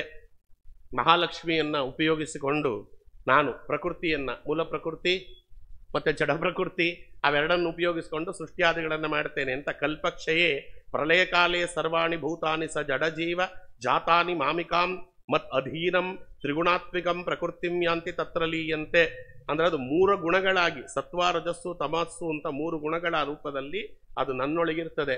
ಆ 3 ಗುಣಗಳಿಗೆ ಅಭಿಮಾನಿ ದೇವತೆ ಶ್ರೀ ಭೂ ದುರ್ಗಾ, ಅವಳು ನನ್ನೊಳಗೆ ಇರ್ತಾಳೆ. ಪ್ರಳಯ ಕಾಲದಲ್ಲಿ ಸ್ವಾಮಿ ಹೇಗಿರ್ತಾನೆ? ಭೂರೂಪದ ಲಕ್ಷ್ಮೀದೇವಿ ಅವಳು ಪ್ರಳಯೋದಕವಾಗಿರ್ತಾಳೆ, ಪ್ರಳಯೋದಕದಂತಿರ್ತಾಳೆ. ಶ್ರೀರೂಪದ ಲಕ್ಷ್ಮೀದೇವಿ ಆಲದೆಲೆಯಾಗಿರ್ತಾಳೆ. ದುರ್ಗಾ ರೂಪದ ಲಕ್ಷ್ಮೀದೇವಿ ಕತ್ತಲೆಯಂತೆ ಇರ್ತಾಳೆ. ಭಗವಂತ ಆಲದೆಲೆಯ ಮೇಲೆ ಮಲಗಿರ್ತಾನೆ. ಸ್ವಾಮಿ ಹೀಗಿರ್ತಾರೆ. 3 ಗುಣಗಳು ಭಗವಂತನ ಸುತ್ತ ಇದ್ದು ಭಗವಂತನ ಸೇವಾದಿಗಳನ್ನು ಮಾಡುತ್ತಿರ್ತವೆ. ಭಗವಂತನ ಹಿಡಿತದಲ್ಲಿ 3 ಗುಣಗಳು ಇರ್ತವೆ. ಅದಾದ ಮೇಲೆ ಯಾವಾಗ ಅವನು ಸೃಷ್ಟಿ ಮಾಡಬೇಕು ಅನ್ನಿಸ್ತದೆ, ಪುನಸ್ತಾನಿ ಭೂತಾನಿ ಕಲ್ಪಾದ್ವೋ ವಿಶೇಷಾಣ ವಿಶೇಷೇಣ ವಿವಿಧತೆಯ ಚಾಹಂ ಸೃಜಾಮಿ. ಈ ಜೀವರಾಶಿಗಳನ್ನು ಸೃಷ್ಟಿಯಾದಿಯಲ್ಲಿ ವಿಶೇಷವಾಗಿ ಸತ್ವರಜಸ್ಸು ತಮಸ್ಸು ಅನ್ನುವ 3 ಗುಣಗಳಿಗೆ ಅಭಿಮಾನಿ ದೇವತೆಯಾದಂಥ ಲಕ್ಷ್ಮೀದೇವಿಯನ್ನೇ ಉಪಯೋಗಿಸಿಕೊಂಡು ಸೃಷ್ಟಿಯಾದಿಗಳನ್ನು ಮಾಡುತ್ತೇನೆ. ಪ್ರಕೃತಿಂ ಸ್ವಾಂ ಅವಷ್ಟವ್ಯ ವಿಸೃಜಾಮಿ ಪುನಃ ಪುನಃ ಭೂತಗ್ರಾಮಮಿಮಂ ಕೃಷ್ಣಂ ಅವಶಂ ಪ್ರಕೃತೇ ವಶಾತ್. ನನ್ನ ಅಧೀನದಲ್ಲಿ ಪ್ರಕೃತಿ ಇದೆ, ಅದನ್ನು ಉಪಾದಾನ ಕಾರಣವನ್ನಾಗಿ ಮಾಡಿಕೊಂಡು ನಾನು ಎಲ್ಲ ಸೃಷ್ಟಿಯಾದಿಗಳನ್ನು ಸ್ವತಂತ್ರವಾಗಿ ಮಾಡ್ತೇನೆ. ಮಣ್ಣಿನಿಂದ ಮಡಕೆ ಮಾಡಿದಂತೆ ಎಲ್ಲವೂ ಕೂಡ, ಅಕ್ಕಿಯಿಂದ ಅನ್ನ ಮಾಡಿದಂತೆ ಅಂತಲೂ ಇಟ್ಕೊಳ್ಬೋದು. ಎಲ್ಲವೂ ಕೂಡ ಹಾಗೆ ಒಂದು ಉಪಾದಾನ ಕಾರಣವನ್ನು ಉಪಯೋಗಿಸಿಕೊಂಡು ಸೃಷ್ಟಿಯಾದಿಗಳನ್ನು ಮಾಡ್ತೇನೆ. ಅದಕ್ಕೊಂದು ಪ್ರಶ್ನೆ ಹಾಕ್ಕೊಂಡ್ರು ಆಚಾರ್ಯರು. ಹಾಗಾದರೆ ಭಗವಂತನಿಗೆ ಉಪಾಧಿ ಕಾರಣ ಇಲ್ಲದೆ ಸೃಷ್ಟಿ ಮಾಡ್ಲಿಕ್ಕಾಗಲ್ವಾ? ಹತ್ತಿ ಇದ್ರೆ ಮಾತ್ರ ಬಟ್ಟೆ ಮಾಡ್ಲಿಕ್ಕಾಗೋದು, ಮಣ್ಣಿದ್ರೆ ಮಾತ್ರ ಮಡಿಕೆ ಮಾಡ್ಲಿಕ್ಕಾಗೋದು, ಲೋಹ ಇದ್ರೆ ಮಾತ್ರ ಈಗ ನೀವು ಪಾತ್ರೆಗಳನ್ನು ಮಾಡ್ಲಿಕ್ಕಾಗೋದು. ಹಾಗಾದರೆ ಉಪಾದಾನ ಕಾರಣ ಇಲ್ಲ ಅಂದರೆ ದೇವರಿಗೇನು ಮಾಡ್ಲಿಕ್ಕಾಗಲ್ಲವೇ? ಯಾಕೆ ಭಗವಂತ ಉಪಾದಾನ ಕಾರಣಗಳನ್ನೇ ಉಪಯೋಗಿಸ್ಕೊಳ್ತಾನೆ ಅಂತ ಪ್ರಶ್ನೆ ಹಾಕ್ಕೊಂಡು, ಯಾಕೆ ಗೊತ್ತಿದೆ ಆಚಾರ್ಯರಿಗೆ ನಮಗೆ ಪ್ರಶ್ನೆ ಬರಲ್ಲ ನಮ್ಮ ತಲೆಗೆ ಅಂತ, ಅದಕ್ಕೆ ಅವರೇ ಪ್ರಶ್ನೆ ಹಾಕ್ಕೊಂಡು ಅವರೇ ಉತ್ತರ ಕೊಡ್ತಾರೆ ಗೀತಾ ಭಾಷ್ಯದಲ್ಲಿ. ಪ್ರಕೃತ್ಯಾವಷ್ಟಭಸ್ತು ಪ್ರಕೃತ್ಯ ವಷ್ಟಂಭಸ್ತು ಯಥಾ ಕಶ್ಚಿತ್ ಸಮರ್ಥೋಪಿ ಪಾದೇನ ಗಂತುಂ ಲೀಲಯಾ ದಂಡಂ ಅವಷ್ಟಭ್ಯ ಗಚ್ಚತಿ ಅಂತ. ನೋಡಿ, ರಾಜಾದಿರಾಜರುಗಳಿರ್ತಾರೆ, ಅವರಿಗೆ ಕಾಲಲ್ಲಿ ನಡೆಯಕ್ಕೆ ಶಕ್ತಿ ಇದೆಯೋ ಇಲ್ವೋ? ಶಕ್ತಿ ಇದೆ. ಆದರೂ ಅವ್ರ ಕೈಯಲ್ಲಿ ಒಂದು ದಂಡ ಹಿಡ್ಕೊಂಡು ಓಡಾಡ್ತಾರೋ ಇಲ್ವೋ? ಯಾಕೆ ಹಿಡ್ಕೊಂಡು ಓಡಾಡ್ತಾರೆ? ಸ್ವಾಮಿಗಳ ಕೈಲೂ ದಂಡ ಇರುತ್ತೆ, ಮಹಾರಾಜರ ಕೈಲೂ ದಂಡ ಇರುತ್ತೆ, ನ್ಯಾಯದಂಡ ಅಂತ ಕರೀತಾರೆ ಅದಕ್ಕೆ. ಆಚಾರ್ಯರಂದ್ರು ಕಾಲಲ್ಲಿ ನಡೆಯುವಂಥ ಶಕ್ತಿ ಇದ್ದರೂ ದಂಡವನ್ನು ಉಪಜೀವಿಸಿಕೊಂಡು ನಡೆಯಬೇಕಾಗದೇ ಬೇಕಾಗುವಂತಹ ಪರಿಸ್ಥಿತಿ ಇಲ್ಲದೆ ಹೋದರೂ ಆರೋಗ್ಯವಂತನಾದಂಥ ದೊರೆ, ಆರೋಗ್ಯವಂತನಾಗಿರ್ತಕ್ಕಂಥ ಸನ್ಯಾಸಿ ಯಾರಾಗಲಿ ಕೈಯಲ್ಲಿ ದಂಡ ಯಾಕೆ ಹಿಡ್ಕೊಂಡು ಓಡಾಡ್ತಾನೆ? ಯಾಕೆ ದಂಡ ಹಿಡ್ಕೊಂಡು ಓಡಾಡ್ತಾನೆ ಅಂತ ಕೇಳಿದರೆ ಅದು ಗೌರವ ಸೂಚಕ ಅಂತ ಅರ್ಥ. ತ್ರಿದಂಡಿ ಅದು ಗೌರವ ಸೂಚಕ. ನ್ಯಾಯದಂಡವನ್ನು ಕೈಯಲ್ಲಿ ಹಿಡಿದಿದ್ದಾನೆ ರಾಜ ಅಂತ ಅದು ಗೌರವ ಸೂಚಕ. ಅದಕ್ಕೆ ಗೌರವ ಸೂಚಕಾರ್ಥವಾಗಿ ಓಡಾಡ್ತಾರೆ. ಹಾಗೆಯೇ ಭಗವಂತ ಎಲ್ಲವನ್ನ ಸ್ವಸಾಮರ್ಥ್ಯದಿಂದ ಮಾಡುವಂತಹ ಶಕ್ತಿ ಇದ್ದರೂ ಕೈಯಲ್ಲಿ ದಂಡ ಹಿಡಿದವನಂತೆ ಪ್ರಕೃತಿಯನ್ನ ಕೈಯಲ್ಲಿ ಹಿಡ್ಕೊಂಡು ಸ್ವಾಮಿ ಸೃಷ್ಟಿಯಾದಿಗಳನ್ನು ಮಾಡುತ್ತಾನೆ. ಕಾರಣ ಏನು ಅಂದರೆ ಅವಳಿಗೊಂದು ಸೇವೆಗೆ ಅವಕಾಶ. ಈಗ ನೆನ್ನೆ ಹೇಳದಂಗೆ ಭಗವಂತ ಸೇವೆಯನ್ನು ಕೊಡಬೇಕು, ಮಾಡುವುದಲ್ಲ. ಅದಕ್ಕೆ ಲಕ್ಷ್ಮೀದೇವಿಯು ಭಗವಂತನ ಸೇವಾದಿಗಳನ್ನು ಮಾಡಬೇಕಲ್ಲ. ಅದಕ್ಕೆ ಅವಳು ಭಗವಂತನನ್ನು ಕೇಳಿದ್ದಾಳೆ, ಸ್ವಾಮಿ ನೀನು ಏನು ಮಾಡಿದರೂ ಕೂಡ ನನ್ನನ್ನು ಉಪಯೋಗಿಸಿಕೊಂಡು ಮಾಡು, ನೀನು ಮಾಡು ಅಲ್ವಾ, ನನಗೆ ಆಜ್ಞೆ ಮಾಡು, ನನಗೆ ಪ್ರೇರಣೆ ಮಾಡು, ಮಿಕ್ಕಿದ್ದನ್ನೆಲ್ಲ ನಾನು ಮಾಡುತ್ತೇನೆ ನಿನ್ನ ಅನುಗ್ರಹಾನುಸಾರವಾಗಿ, ನಿನ್ನ ಕೃಪಾ ಕಟಾಕ್ಷವನ್ನು ಅವಲಂಬಿಸಿಕೊಂಡು ಅಂತ. ಅದಕ್ಕೆ ಭಗವಂತ ಹಾಗೆಯೇ ಸೃಷ್ಟಿ ಮಾಡ್ಲಿಕ್ಕೆ ಬರ್ತದೆ, ಬರಲ್ಲ ಅಂತಲ್ಲ. ಅದಕ್ಕೆ ಉದಾಹರಣೆ ಕೊಡುವಾಗ ವಾದಿರಾಜರು ಒಂದು ಮಾತು ಹೇಳ್ತಾರೆ ಯುಕ್ತಿಮಲ್ಲಿಕಾಲಿ, ಹತ್ತಿಯಿಂದಲೇ ಬಟ್ಟೆಯನ್ನು ಸೃಷ್ಟಿ ಮಾಡಬೇಕು ಅನ್ನುವುದು ಭಗವಂತನದೇ ನೇಮ, ಇಲ್ಲ ಅಂತಲ್ಲ. ಆದರೆ ಲಕ್ಷ್ಮಿ ನಮ್ಮ ದ್ರೌಪದಾದೇವಿಯರಿಗೆ ಸ್ವಾಮಿ ನಿಂತ ಕಡೆಯೇ ಅಕ್ಷಯಾಂಬರವನ್ನು ಕೊಟ್ಟುಬಿಟ್ಟ. ಎಲ್ಲಿ ಹತ್ತಿ ಇತ್ತಲ್ಲಿ, ಅಲ್ಲಿ ಎಲ್ಲಿ ಹತ್ತಿ ಇತ್ತು, ಎಲ್ಲಿ ಮಗ್ಗ ಇತ್ತು, ಎಲ್ಲಿ ಹತ್ತಿಯಿಂದ ದಾರ ತೆಗೆಯುವಂಥ ಮಿಷಿನ್ ಇತ್ತು, ಏನೂ ಇರಲಿಲ್ಲ. ಅಲ್ಲೆಯೇ ಭಗವಂತ ಹಾಗೇ ಸೃಷ್ಟಿ ಮಾಡಿದ, ಕೊಟ್ಟುಬಿಟ್ಟ ಅಲ್ವಾ. ಅದೇ ರೀತಿಯಲ್ಲಿ ನಿಮ್ಗೆ ಬೇಕಾದಷ್ಟಿದೆ. ಈಗ ರಾಘವೇಂದ್ರ ಸ್ವಾಮಿಗಳಿದ್ದಾರಲ್ಲ, ನಮಗೆ ಅವ್ರ ಮುಂದೆ ಅವನು ಸಿದ್ದಿ ಮಸೂದ್ ಖಾನ್ ಅನ್ನುವಂಥವನು ಮಾಂಸವನ್ನು ತಂದು ಮುಂದಿಟ್ಟು ನಿಮ್ಮ ರಾಮದೇವರಿಗೆ ತೆಗೆದುಕೊಳ್ಳ್ರಿ ಇದು ಅಂತ ಒಂದೇ ಮಾತು ಕೇಳಿದರು. ಅವ್ರನ್ನ ಏನಂತ ತಂದಿದ್ಯಪ್ಪ? ನಿಮ್ಮ ರಾಮದೇವರಿಗೆ ನೈವೇದ್ಯಕ್ಕೆ ಅಂತ ತಂದಿದ್ದೇನೆ. ಹೌದಾ ಅಂದರು. ಒಂದು ತುಳಸಿ ದಳವನ್ನು ಮೇಲೆ ಹಾಕಿದ್ರು, ಅದು ಹಣ್ಣಾಗಿ ಮಾರ್ಪಟ್ಟಿತು. ತಂದದ್ದು ಮಾಂಸ, ಅದು ಮಾರ್ಪಟ್ಟಿದ್ದು ಹಣ್ಣು ಹೂಗಳಾಗಿ. ರಾಘವೇಂದ್ರ ಸ್ವಾಮಿಗಳೊಳಗೆ ನಿಂತು ಭಗವಂತ ಅದನ್ನು ಮಾಡಿಸಿದ. ಅದು ಉಪಾದಾನ ಕಾರಣ ಇಲ್ಲದೆ ಹೇಗೆ ಸೃಷ್ಟಿ ಮಾಡಬಹುದು ಅಂತ. ಎಲ್ಲಿಯ ಮಾಂಸ, ಎಲ್ಲಿಯ ಹೂಗಳು? ಯಾಕೆಂದರೆ ಅದರೊಳಗಿರುವುದು ಸತ್ವ ರಜಸ್ಸು ತಮಸ್ಸು ಅನ್ನುವಂಥ ತ್ರಿಗುಣವೇ, ಮತ್ತೆ ಹಣ್ಣಿನಲ್ಲಿರುವುದು ಕೂಡ ಅದೇ ಪ್ರಕೃತಿ. ಆದ್ದರಿಂದ ಯಾವುದನ್ನು ಹೇಗೆ ಮಾರ್ಪಡಿಸಬೇಕು ಅನ್ನುವುದು ದೇವರಿಗೆ ಗೊತ್ತಿರ್ತದೆ, ಹಾಗೆ ಮಾರ್ಪಡಿಸಿಬಿಡ್ತಾನೆ ಅಲ್ವಾ. ವಾದಿರಾಜರ ಹತ್ರ ಒಬ್ಬರು ಬಂದಿದ್ರಂತೆ, ಸ್ವಾಮಿ ನಿಮ್ಮ ಭಗವಂತ ಯಾವುದನ್ನು ಹೇಗೆ ಬೇಕಾದರೂ ಮಾರ್ಪಡಿಸ್ತಾನೆ ಅಂತ ಹೇಳ್ತೀರಿ, ಇದನ್ನು ಹೇಳಿದ್ರು ಅವರು. ಯಾವುದನ್ನ ಬೇಕಾದರೂ ಯಾವುದರ ಸಹಾಯವೂ ಇಲ್ಲದೆ ಸೃಷ್ಟಿಯಾದಿಗಳನ್ನು ಮಾಡ್ತಾನೆ ಅಂತ ಹೇಳಿರ್ತೀರಿ. ನಾನಿಲ್ಲಿ ನಿಮ್ಮ ಹತ್ರ ಈ ಹಾಗಲಕಾಯಿ ತಂದಿದ್ದೇನೆ, ಇದರೊಳಗೆ ಮಾವಿನ ಹಣ್ಣಿನ ರುಚಿ ಬರಬೇಕು, ಮಾಡಿ ತೋರಿಸ್ತೀರಾ ಅಂತ ಕೇಳಿದಾವ. ವಾದಿರಾಜರಂದರು, ಹಾಗೆಲ್ಲ ಪರೀಕ್ಷೆಗೆ ದೇವರನ್ನು ಒಡ್ಡುವುದಿಲ್ಲ. ಆದರೆ ನೀನು ಸಾತ್ವಿಕ, ನೀನು ಕುಚೇಷ್ಟೆಯಿಂದ ಪ್ರಶ್ನೆ ಕೇಳ್ತಾ ಇಲ್ಲ, ತಿಳ್ಕೊಳ್ಳಬೇಕು ಅನ್ನುವಂತಹ ಒಂದು ಬುದ್ಧಿಯಿಂದ, ಆಸ್ತಿಕ್ಯ ಬುದ್ಧಿಯಿಂದ ಕೇಳ್ತಿದ್ದೆ. ಆದ್ದರಿಂದ ನಮ್ಮಪ್ಪನನ್ನು ಬೇಡ್ತೇನೆ, ಸ್ವಾಮಿ ಮಾಡ್ತಾನೆ. ಅದಕ್ಕೆ ಒಂದು ನಿಮಿಷ ಕೈಯಲ್ಲಿ ಹಿಡಿದ್ರು, ಕಣ್ಣು ಮುಚ್ಚಿ ದೇವರನ್ನು ಬೇಡಿ ವಾಪಸ್ ಕೊಟ್ಟರು. ಅವನು ತಿಂದರೆ ಮಾವಿನ ಹಣ್ಣಿನ ರುಚಿ ಇತ್ತು. ಅದು ಯದ್ಯಪಿ ಹಾಗಲಕಾಯಿ, ಆದರೆ ರುಚಿ ಕೊಟ್ಟದ್ದು ಮಾವಿನ ಹಣ್ಣು. ಯಾಕೆಂದ್ರೆ ಒಳಗಿದ್ದ ರಸವನ್ನ ಭಗವಂತ ಬದಲಾಯಿಸಿಬಿಟ್ಟ. ಒಳಗೆ ಯಾವ ರಸ ಇತ್ತು, ಕಹಿರಸ, ಆ ಕಹಿರಸವನ್ನ ಭಗವಂತ ಸಿಹಿ ರಸವಾಗಿ ಮಾರ್ಪಡಿಸಿದ. ಅದಕ್ಕೆ ಏನನ್ನ ಬೇಕಾದರೂ ದೇವರು ಮಾಡ್ತಾನೆ. ಅದಕ್ಕೆ ಕರ್ತೃಂ ಅಕರ್ತುಂ ಅನ್ಯತಾ ಕರ್ತುಂ ಅಪಿ ಸಮರ್ಥಃ ಅಂತ. ಅದು ಸುಮ್ಮನೆ ಈ ತತ್ವಗಳ ಜೊತೆಯಲ್ಲಿ ಒಂದೆರಡು ಕಥೆಗಳನ್ನ ಕೇಳಿದ್ರೆ ನಮ್ಗೆ ಅರ್ಥವಾಗ್ತದೆ, ಇಲ್ಲ ಅಂದ್ರೆ ಅರ್ಥ ಆಗಲ್ಲ. ಪದ್ಮಪುರಾಣದಲ್ಲಿ ಒಂದು ಕಥೆ ಇದೆ, ಅಪೂರ್ವವಾದ ಕಥೆ. ಅದು ಏನು ಅಂದ್ರೆ, ನಾರದರಿಗೆ ಹೋದ್ರಂತೆ ಭಗವಂತನ ಹತ್ರ, ಸ್ವಾಮಿ ಯಾವುದೇ ರೀತಿಯಾದ ಉಪಾದಾನ ಕಾರಣ ಇಲ್ಲದೆ, ಯಾವುದರ ಸಹಾಯವೂ ಇಲ್ಲದೆ ಕರ್ತುಂ ಅಕರ್ತುಂ ಅನ್ಯತಾ ಕರ್ತುಂ ಅಪಿ ಸಮರ್ಥಃ ಅಂತ ಕರೀತಾರೆ ನಿನ್ನನ್ನ. ಅದು ಕೇಳಿದ್ದೇನೆ, ಅನುಭವಕ್ಕೆ ಬರಬೇಕಲ್ಲ. ಕೇಳಿದ್ದೆಲ್ಲವೂ ಕೂಡ ನಮಗೆ ದಾಢ್ಯತೆಯನ್ನು ಉಂಟು ಮಾಡುವುದಿಲ್ಲ, ಯಾಕೆಂದ್ರೆ ನಮ್ಮ ಅನುಭವಕ್ಕೆ ಬರೋದಿಲ್ಲ. ಅದಕ್ಕೆ ನನಗೆ ಅನುಭವಕ್ಕೆ ತಂದು ಕೊಡು ಸ್ವಾಮಿ ಅಂತ ಕೇಳಿದರು ಅವರು. ಅದಕ್ಕೆ ಸ್ವಾಮಿ ಹೇಳ್ದ, ಆಯ್ತು ನಾರದರೆ ಬಂದಿದ್ದೀರಿ, ಮಾತಾಡೋಣ ಆಮೇಲೆ, ಮಧ್ಯಾಹ್ನ ಕಾಲ ಆಗಿದೆ, ಒಳ್ಳೆ ಪುಷ್ಕರಣಿ ಇದೆ ಉದ್ಯಾನವನದಲ್ಲಿ, ನಾವಿಬ್ಬರು ಹೋಗಿ ಸಂಧ್ಯಾವನೆ ಮಾಡ್ಕೊಂಡು ಬರೋಣ ಬನ್ನಿ ಅಂತ ಕರ್ಕೊಂಡು ಹೋದಂತೆ ಕೃಷ್ಣ. ಪದ್ಮಪುರಾಣದಲ್ಲಿರುವ ಕತೆ. ಕರ್ಕೊಂಡು ಹೋದ, ಕೈ ಹಿಡ್ಕೊಂಡು ತಾನು ಹೋದ ಒಳಗಡೆಗೆ. ಮುಳುಗಿಯ ನಾರದರೆ ಸ್ನಾನ ಮಾಡಿಬಿಟ್ಟು ನಾವು ಮಧ್ಯಾಹ್ನಕ್ಕೆ ಮಾಡೋಣ ಅಂತ ಮುಳುಗಿದ. ನಾರದರು ಮುಳುಗಿದ್ರು. ಮುಳುಗಿ ಅವರು ಹೇಳ್ತಾರೆ, ಅಲ್ಲಿ ದ್ವಾರಕಿಯೂ ಅಲ್ಲ, ಉದ್ಯಾನವನೂ ಅಲ್ಲ, ವಿದರ್ಭ ದೇಶಕ್ಕೆ ಹೋಗಿಬಿಟ್ಟಿದ್ದಾರೆ. ವಿದರ್ಭ ದೇಶದಲ್ಲಿದ್ದಾರೆ, ನೋಡಿಕೊಂಡ್ರು ಹೆಣ್ಣಾಗಿ ಬಿಟ್ಟಿದ್ದಾರೆ ನಾರದರು. ಅವ್ರ ಗಂಡು ಅಲ್ಲ, ಹೆಣ್ಣಾಗಿ ಬಿಟ್ಟಿದ್ದಾರೆ. ಸುತ್ತ ನೋಡಿದ್ರು ಹೆಣ್ಣಿನ ರೂಪ, ಸುತ್ತ ನೋಡ್ತಾರೆ ಯಾವುದೋ ಕಾಡು.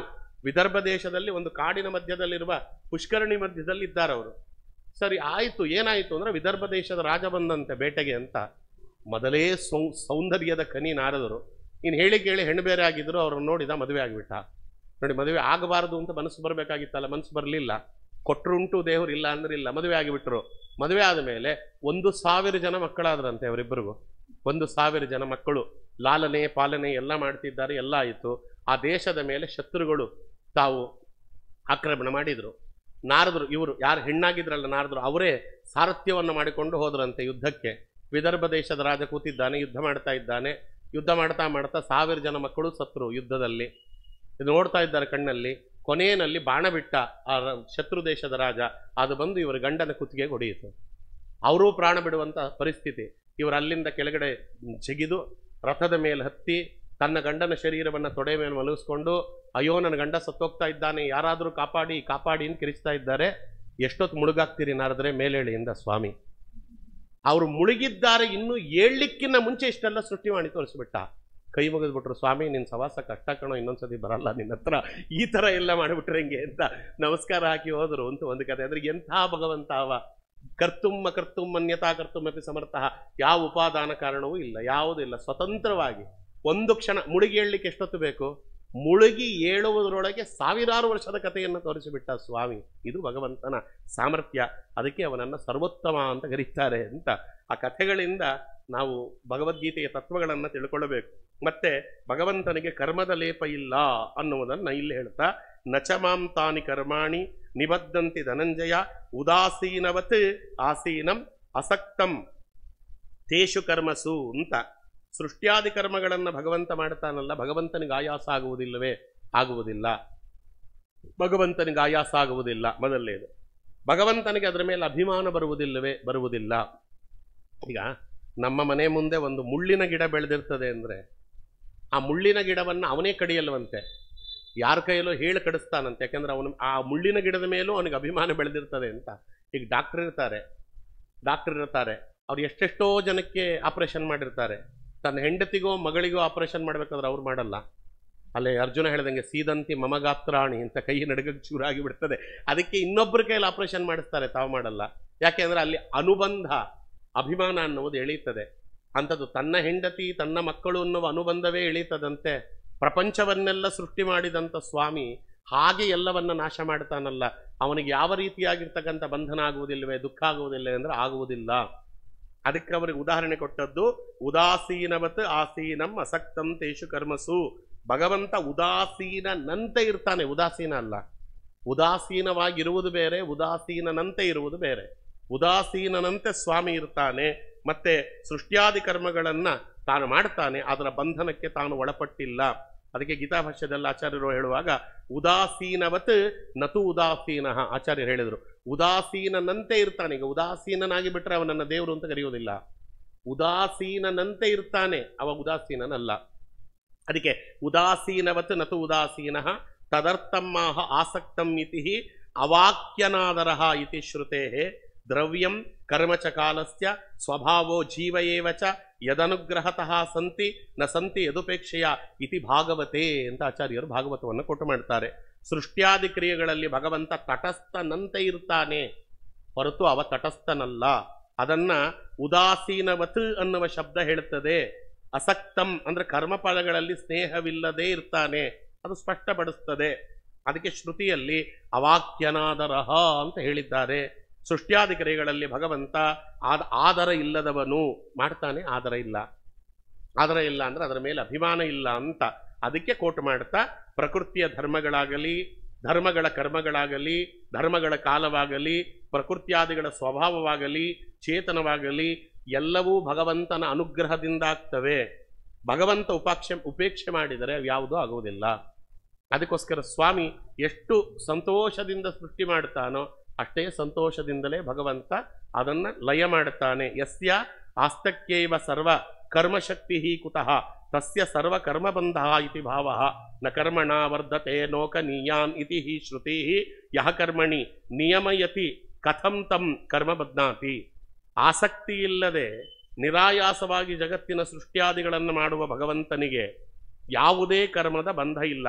ಈಗ ಆಸಕ್ತಿ ಇಲ್ಲ ಅಂತ ಹೇಳಿದ್ದು ಸರಿ, ನಿರಾಯಾಸವಾಗಿ ಮಾಡಿದ ಅಂತ ಯಾಕೆ ಹೇಳ್ತಾರೆ ಅಂತ ಹೇಳಿದರೆ, ಆಯಾಸ ಇದ್ರೂ ದುಃಖ ಆಗ್ತದೆ. ಈಗ ನಮ್ಮ ಹೆಣ್ಮಕ್ಳಿಗೆ ಹೇಳೋದು, ಪಾಪ 1-1.5 ಗಂಟೆ 2 ಗಂಟೆ ಬಹಳ ಕಷ್ಟಪಟ್ಟು ಹುಳಿನೋ ಸಾರೋ ಮಾಡಿರ್ತಾರೆ ಅಂತ ಇಟ್ಕೊಳ್ರಿ.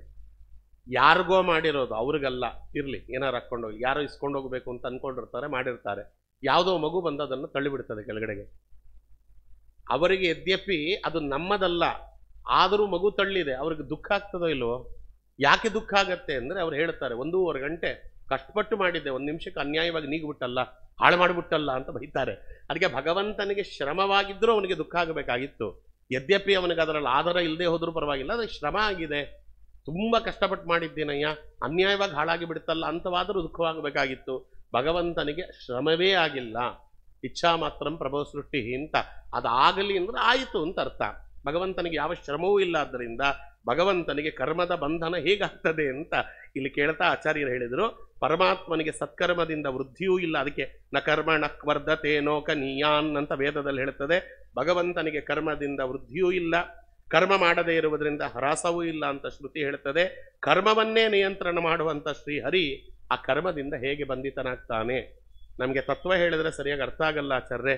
ಇದಕ್ಕೊಂದು ಕಥೆ ಹೇಳಿ ಅಂದರೆ, ನಮ್ಮ ಪುರಂದರದಾಸರು ಒಂದು ಹೇಳಿದರು, ಆಡುವ ಮಕ್ಕಳು ಮನೆಯ ಕಟ್ಟಿದರು ಆಟ ಸಾಕೆಂದು ಕೆಡವಿ ಓಡಿದ ಹಾಗೆ ಇರಬೇಕು ಸಂಸಾರದಲ್ಲಿ. ಇದೊಂದು ಸ್ವಲ್ಪ ತೆಗೆದುಕೊಳ್ಳೋದು, ಇದು ವೇದದಿಂದಲೇ ಬರೋದು. ಬಾಲವತ್ ಕ್ರೀಡತೆ ಹರಿಹಿ. ಅಲ್ಲಿ ನೋಡ್ರಿ, ಈಗ ಬೆಳಗಿನಿಂದ ಹಿಂದೆ ನಮ್ಮ ಕಾಲದಲ್ಲಿ, ಈಗಿನ ಕಾಲದಲ್ಲಿ ಮಕ್ಕಳಿಗೆ ಇಂಥ ಆಟಗಳು ಯಾವುದೂ ಆಡಲ್ಲ. ಹಿಂದೆ ನಮ್ಮ ಕಾಲದಲ್ಲೆಲ್ಲ ಒಂದು ಮಣ್ಣಿನಲ್ಲಿ ಮನೆ ಮಾಡುವುದು, ಅಲ್ಲ ಮಣ್ಣಿನಲ್ಲಿ ಅಡುಗೆ ಸಾಮಾನುಗಳನ್ನು ಮಾಡೋದು. ಒಂದಷ್ಟು ಜನ ಹುಡುಗರು ಕೂತ್ಕೊಂಡು ಬೆಳಗಿನಿಂದ ಮಧ್ಯಾಹ್ನದವರೆಗೂ ಮಣ್ಣಿನಲ್ಲಿ ಎಲ್ಲ ವಸ್ತುಗಳನ್ನು ಮಾಡಿಕೊಂಡು ಅಲ್ಲೂ ಕಾಗೆಗೂಡು ಗೂಬೆಗೂಡು ಅಂತೆಲ್ಲ ಮಾಡಿಕೊಂಡು ಆಟ ಆಡ್ತಾ ಇರ್ತಾರೆ. ಅಮ್ಮ ಅಲ್ಲಿಂದ ಕರೀತಾಳೆ, ಆಟ ಸಾಕಪ್ಪ, ಊಟಕ್ಕೆ ಬನ್ನಿರಿ.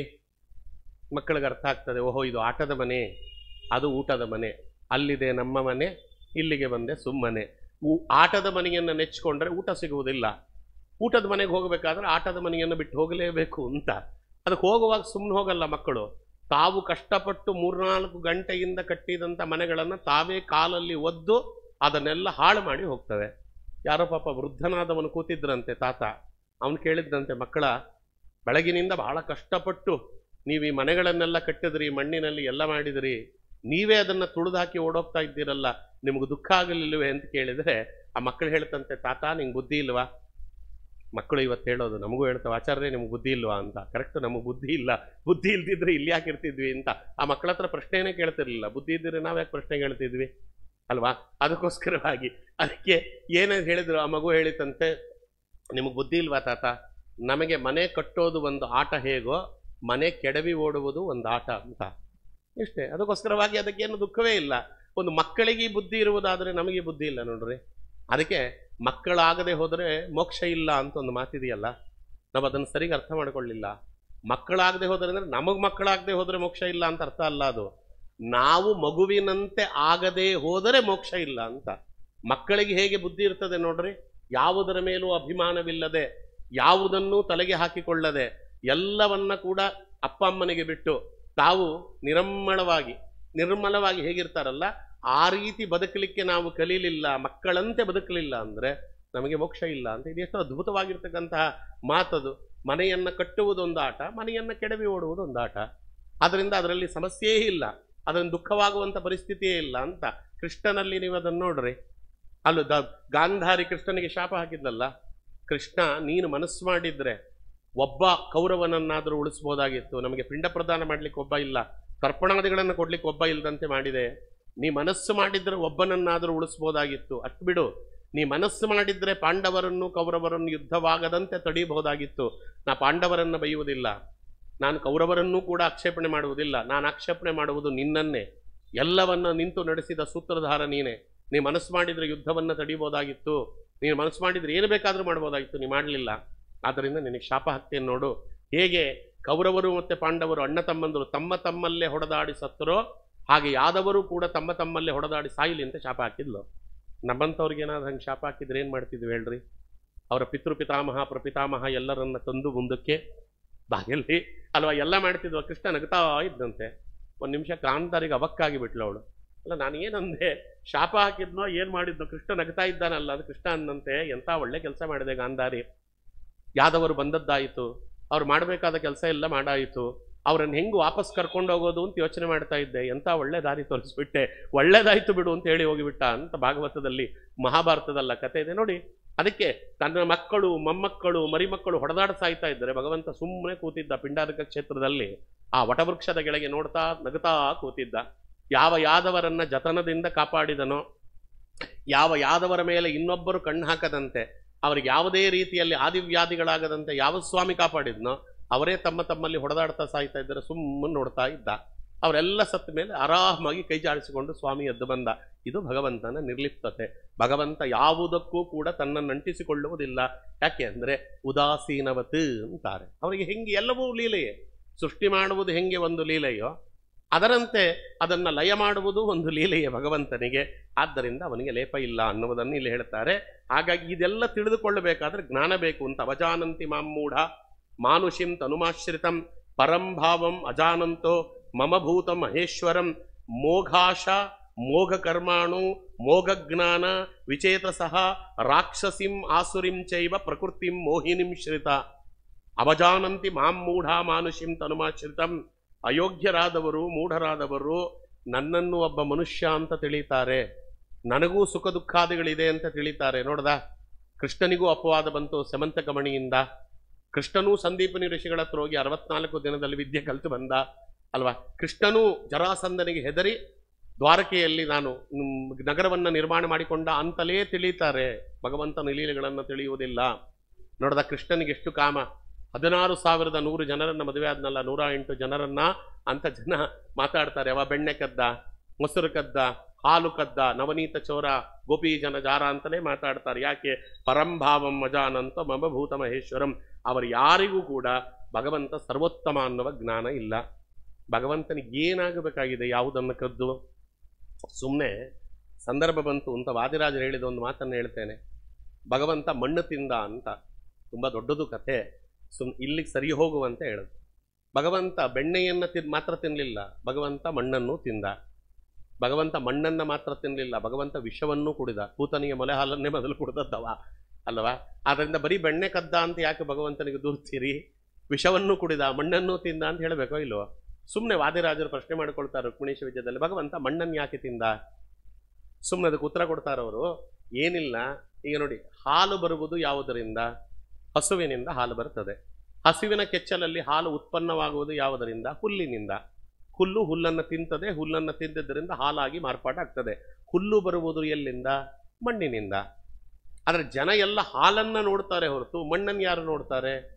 ಅದಕ್ಕೆ ಭಗವಂತ ಹೇಳಿದನಂತೆ, ಬರೀ ಔಟರ್ ಪ್ರಾಡಕ್ಟ್ ಮಾತ್ರ ಅಲ್ಲ, ನಿಮ್ಮ ಕಣ್ಣಿಗೆ ಕಾಣುವ ವಸ್ತು ಮಾತ್ರ ಅಲ್ಲ, ನಿಮ್ಮ ಕಣ್ಣಿಗೆ ಕಾಣದ ವಸ್ತುವನ್ನೂ ನಾನು ಸ್ವೀಕಾರ ಮಾಡ್ತೇನೆ ಅಂತ ಸ್ವಾಮಿ ಅದಕ್ಕೆ ಮೂಲಭೂತವಾದ ಮಣ್ಣನ್ನು ತಿಂದು ತೋರಿಸಿದ. ಅದಕ್ಕೆ ನಮಗೆಲ್ಲ ಹೇಳ್ತಾರೆ ವಾದಿರಾಜರು, ನನ್ನನ್ನು ಯಾರೂ ಗುರುತಿಸ್ಲಿಲ್ಲ ಅಂತ ನೀವು ದುಃಖ ಪಡಬೇಡಿ, ಭಗವಂತ ಗುರುತಿಸ್ತಾನೆ. ಸುಮಾರು ಜನಕ್ಕೆ ಅದೊಂದು ಪ್ರಾಬ್ಲಮ್, ಒಂದೂ ವಿಡಿಯೋನಲ್ಲಿ ಬಂದಿಲ್ಲ ಆಚಾರ್ಯ, ಒಂದು ಫೋಟೋನಲ್ಲೂ ಕಾಣಿಸಿಲ್ಲ. ನಾನೇ ದುಡಿದವನು, ಬೆಳಗ್ಗಿನಿಂದ ಸಾಯಂಕಾಲದವರೆಗೂ ಎಲ್ಲ ಕಡೆ ದುಡಿದೆ, ಒಂದು ಫೋಟೋಲ್ಲೂ ನಾನಿಲ್ಲ. ಯಾಕೆ ಯೋಚನೆ ಮಾಡ್ತೀರಿ?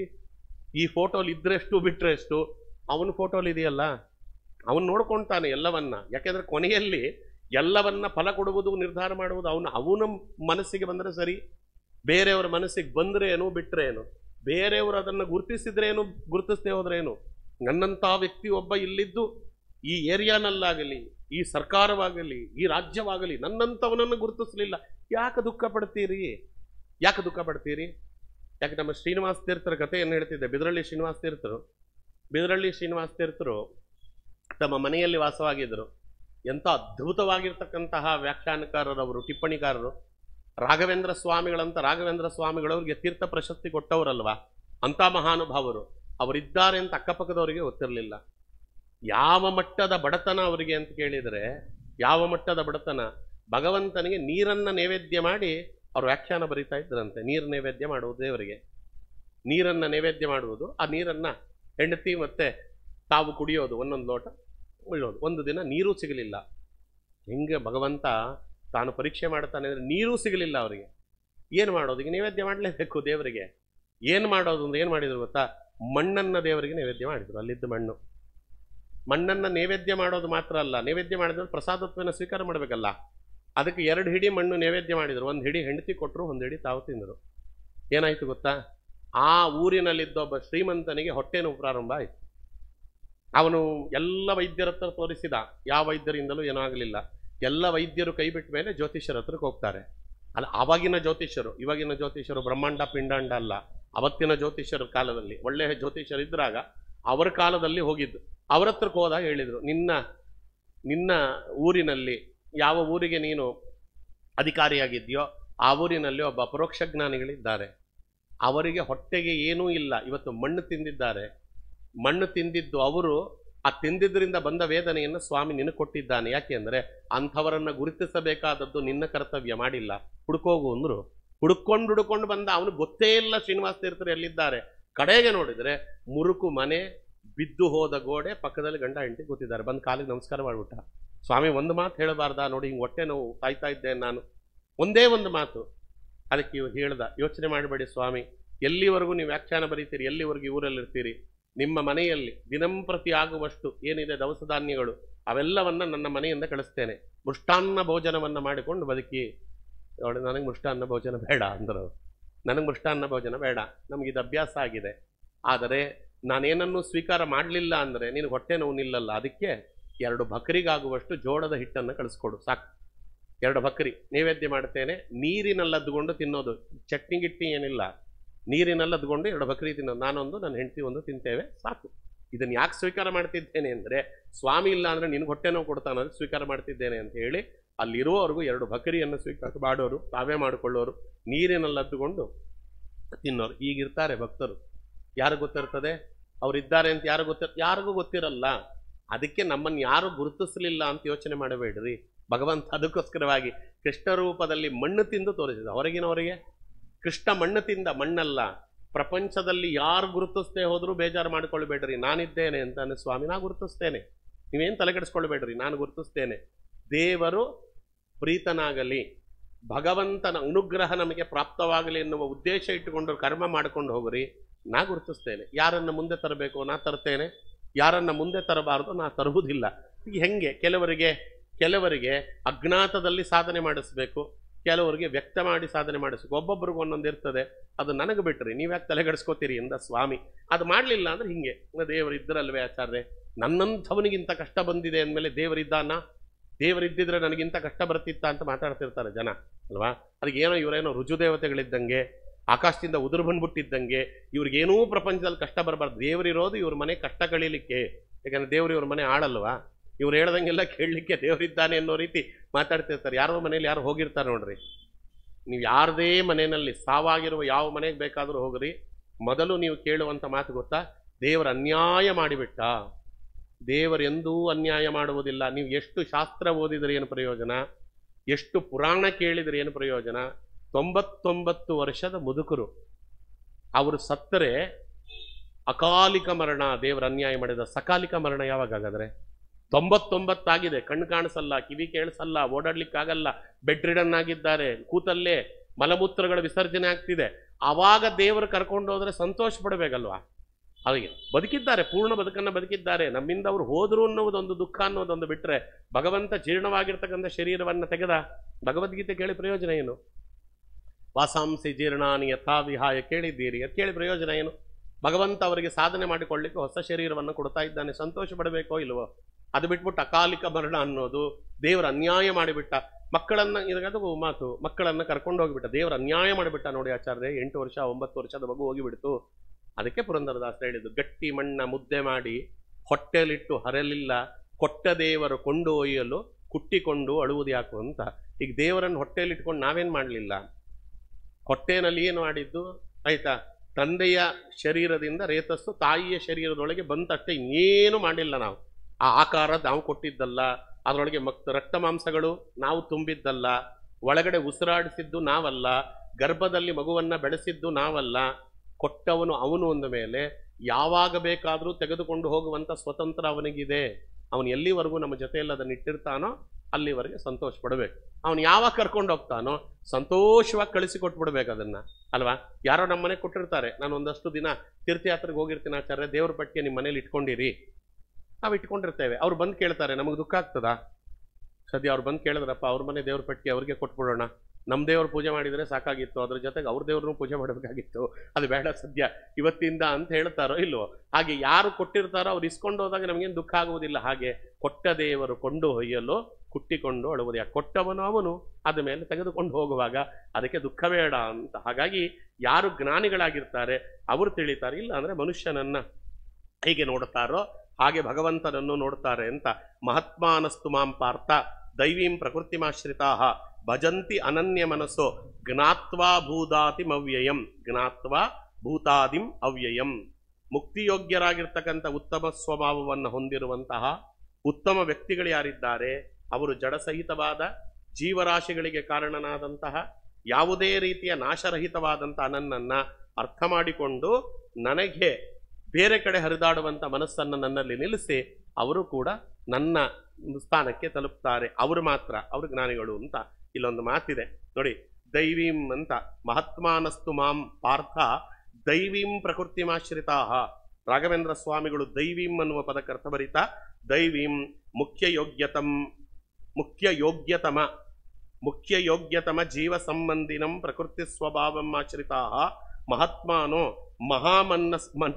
ಮಹಾಮನ್ಯಸ್ಯಾಸ್ತು ಭೂತಾದಿಂ ಭೂತಾನಂ ಕಾರಣಂ ಅವ್ಯಯಂ ಚತುರ್ವಿಧನಾಶರಹಿತಂ ಮಾಂ ಜ್ಞಾತ್ವಾ ಅನನ್ಯ ಮನಸ್ಸೋ ಅನ್ಯ ವಿಷಯಕ ಮನೋಹೀನಂ ಮದೇಕ ಮನಸ್ಯಾಹ ಸಂತೋ ಮಾಂ ಭಜಂತಿ ಸೇವಂತೆ.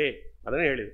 ದೈವೀಂ ಮುಕ್ತಿಯೋಗ್ಯೋತ್ತಮ ಜೀವ ಸಂಬಂಧಿಂ, ಮುಕ್ತಿಯೋಗ್ಯರಾಗಿರ್ತಕ್ಕಂಥ ಉತ್ತಮ ಜೀವರಿಗೆ ಸಂಬಂಧಿಸಿದಂತಹ ಸ್ವಭಾವಗಳಿಗೆ ಆಶ್ರಯನಾದಂತಹ ಉತ್ತಮ ಮನಸ್ಸುಳ್ಳಂತಹ ಜೀವ ಮತ್ತು ಜಡರಾಶಿಗಳಿಗೆ ಕಾರಣನಾದಂತಹ ಅವ್ಯಯಂ, ಸ್ವರೂಪತಃ ನಾಶವೇ ಇಲ್ಲದೆ ಇರತಕ್ಕಂತಹ ಅಂತ ಹೇಳುವಾಗ ರಾಯರಲ್ಲಿ ಚತುರ್ವಿಧ ನಾಶರಹಿತಂ ಅಂತಾರೆ. ಚತುರ್ವಿಧ ನಾಶಹೀನಂ ಅಥವಾ ಚತುರ್ವಿಧ ನಾಶರಹಿತಂ. ಚತುರ್ವಿಧ ನಾಶ ಅಂದ್ರೆ ಏನು ಅಂತಲೇ ಗೊತ್ತಿಲ್ಲ ನಮಗೆ. ಚತುರ್ವಿಧ ನಾಶ ಅಂದ್ರೆ ಏನು ಗೊತ್ತಾ? ಆಚಾರ್ಯರು ಗೀತಾ ತಾತ್ಪರ್ಯದಲ್ಲಿ ಅದನ್ನ ಕೋಟ್ ಮಾಡ್ತಾರೆ. ಚತುರ್ವಿಧ ನಾಶ ಅಂದ್ರೆ ಏನು? ಅನಿತ್ಯತ್ವಂ, ದೇಹ ಹಾನಿ, ದುಃಖ ಪ್ರಾಪ್ತಿ, ಅಪೂರ್ಣತಾ, ನಾಶ ಚತುರ್ವಿಧ ಪ್ರೋಕ್ತ ತದ್ ಅಭಾವೋ ಹರೇ ಸದಾ. ಆಚಾರ್ಯರದೊಂದು ದೊಡ್ಡ ಗುಣ ಏನು ಗೊತ್ತಾ? ನಾ ಹೇಳದೆ ಅಂತ ಹೇಳಲ್ಲ, ಇತಿ ವಾ ಮನೆ ಅಂತ ಆಚಾರ್ಯರು ಕೊಟ್ಟು ಮಾಡ್ತಾರೆ. ಅವ್ರು ಯಾವತ್ತೂ ಅಷ್ಟೇ ಇಂಥದ್ರಲ್ಲಿ ಹೇಳಿದೆ ಒಂದು ಮಾತಾಡಿದರೆ ಆಚಾರ್ಯರು 5 ಪ್ರಮಾಣ ಕೊಡ್ತಾರೆ ಅದಕ್ಕೆ. ವಾಮನ ಪುರಾಣದಲ್ಲಿ ಹೇಳಿದೆ ಅಂತ ನೋಡಿ. ಅನಿತ್ಯತ್ವಂ, ನಮಗೆ ಈ 4 ವಿಧವಾದ ನಾಶ ಇದೆ, ಭಗವಂತನಿಗೆ 4 ವಿಧವಾದ ನಾಶ ಇಲ್ಲ. ಅನಿತ್ಯತ್ವಂ, ನಾವು ನಿತ್ಯರಲ್ಲ, ನಾವು ಇವತ್ತಿರ್ತೇವೆ ನಾಳೆ ಇರ್ತೀವೋ ಇಲ್ವೋ ಗೊತ್ತಿಲ್ಲ. ಅನಿತ್ಯಾನಿ ಶರೀರಾಣಿ ವಿಭವೋ ನೈವ ಶಾಶ್ವತಂ ನಿತ್ಯಂ ಸನ್ಹಿತಃ ಮೃತ್ಯು ಕರ್ತವ್ಯೋ ಧರ್ಮ ಸಂಗ್ರಹ. ನಕುಲನ ಬಾಯಲ್ಲಿ ಮಾತು ಹೇಳಿಸಿದ್ದಾರೆ ಮಹಾಭಾರತದಲ್ಲಿ. ಅನಿತ್ಯಾನಿ ಶರೀರಾಣಿ ವಿಭವೋ ನೈವ ಶಾಶ್ವತಂ. ಈ ಶರೀರ ಅನ್ನುವುದು ನಿತ್ಯ ಅಲ್ಲ. ವಿಭವೋ ನೈವ ಶಾಶ್ವತಂ, ಯಾವಾಗ ಹೋಗ್ತದೋ ಗೊತ್ತಿಲ್ಲ, ಇದು ಶಾಶ್ವತವಾಗಿಲ್ಲ. ಅದಕ್ಕೇನು ಅಂದ್ರೆ ನಿತ್ಯಂ ಸನ್ಹಿತಃ ಮೃತ್ಯು, ಸಾವು ಅನ್ನುವುದು ಒಂದು ದಿನ ಬರುವುದಲ್ಲ, ನಿತ್ಯವೂ ಸಾವು ಬರ್ತದೆ. ಅದನ್ನೇ ಗೌಡ್ಗೆರೆ ಆಚಾರ್ಯ ಹೇಳಿದಂಗೆ ಏನು ಅಂದ್ರೆ ಅವ್ರು ಹೇಳ್ತಾರೆ, ಆಯುರ್ನಶ್ಯತಿ ಪಶ್ಯತಾಂ ಪ್ರತಿದಿನಂ ಪ್ರತಿಕ್ಷಣಂ ಯಾತಿಕ್ಷಯಂ ಯೌವನಂ ಪ್ರತ್ಯೇಯಾಂತಿ ಗತಾಯ ಪುನರ್ನ ದಿವಸಾಯ ಕಾಲೋ ಜಗದ್ಭಕ್ಷಕಃ. ಆಯುರ್ನಶ್ಯತಿ ಪಶ್ಯತಾಂ ಪ್ರತಿದಿನಂ. ಆಯುಸ್ಸು ಅನ್ನುವುದು ಪ್ರತಿದಿನ ಪ್ರತಿಕ್ಷಣ ಹೋಗ್ತಾ ಇದೆ, ನಮಗದು ಅರ್ಥ ಆಗ್ತಾ ಇಲ್ಲ. ಪ್ರತಿದಿನಂ ಪ್ರತಿಕ್ಷಣಂ ಅಲ್ವಾ, ಅದು ಹೆಂಗ್ ಹೋಗ್ತಾ ಇದೆ ಅಂತ ಕೇಳಿದರೆ, ಇದು ಘಟಾಂಬುವತ್ ಅಂತ ತೂತಾದ ಮಡಕೆಯಿಂದ ನೀರು ಹರಿದು ಹೋಗುವಂತೆ ಹೋಗ್ತಾ ಇದೆ. ಅದು ಎಲ್ಲಿ ತೂತಾಗಿದೆ ಅಂತಲೂ ಗೊತ್ತಿಲ್ಲ, ನೀರು ಹರಿದು ಹೋಗ್ತಿರೋದು ಕಾಣಿಸ್ತಾ ಇದೆ. ಅದಕ್ಕೆ ಆಯುರ್ನಶ್ಯತಿ ಪಶ್ಯತಾಂ ಪ್ರತಿದಿನಂ ಪ್ರತಿಕ್ಷಣಂ ಯಾತಿಕ್ಷಯಂ ಯೌವನಂ. ಆಯುಸ್ಸೇ ಗ್ಯಾರಂಟಿ ಇಲ್ಲ ಅಂದ್ರೆ ಯೌವನ ಗ್ಯಾರಂಟಿ ಇದೆಯಾ? ಅದಕ್ಕೆ ಪ್ರತ್ಯೇಯಾಂತಿ ಗತಾಯ ಪುನರ್ನ ದಿವಸಾಯ ಕಾಲೋ ಜಗದ್ಭಕ್ಷಕಃ.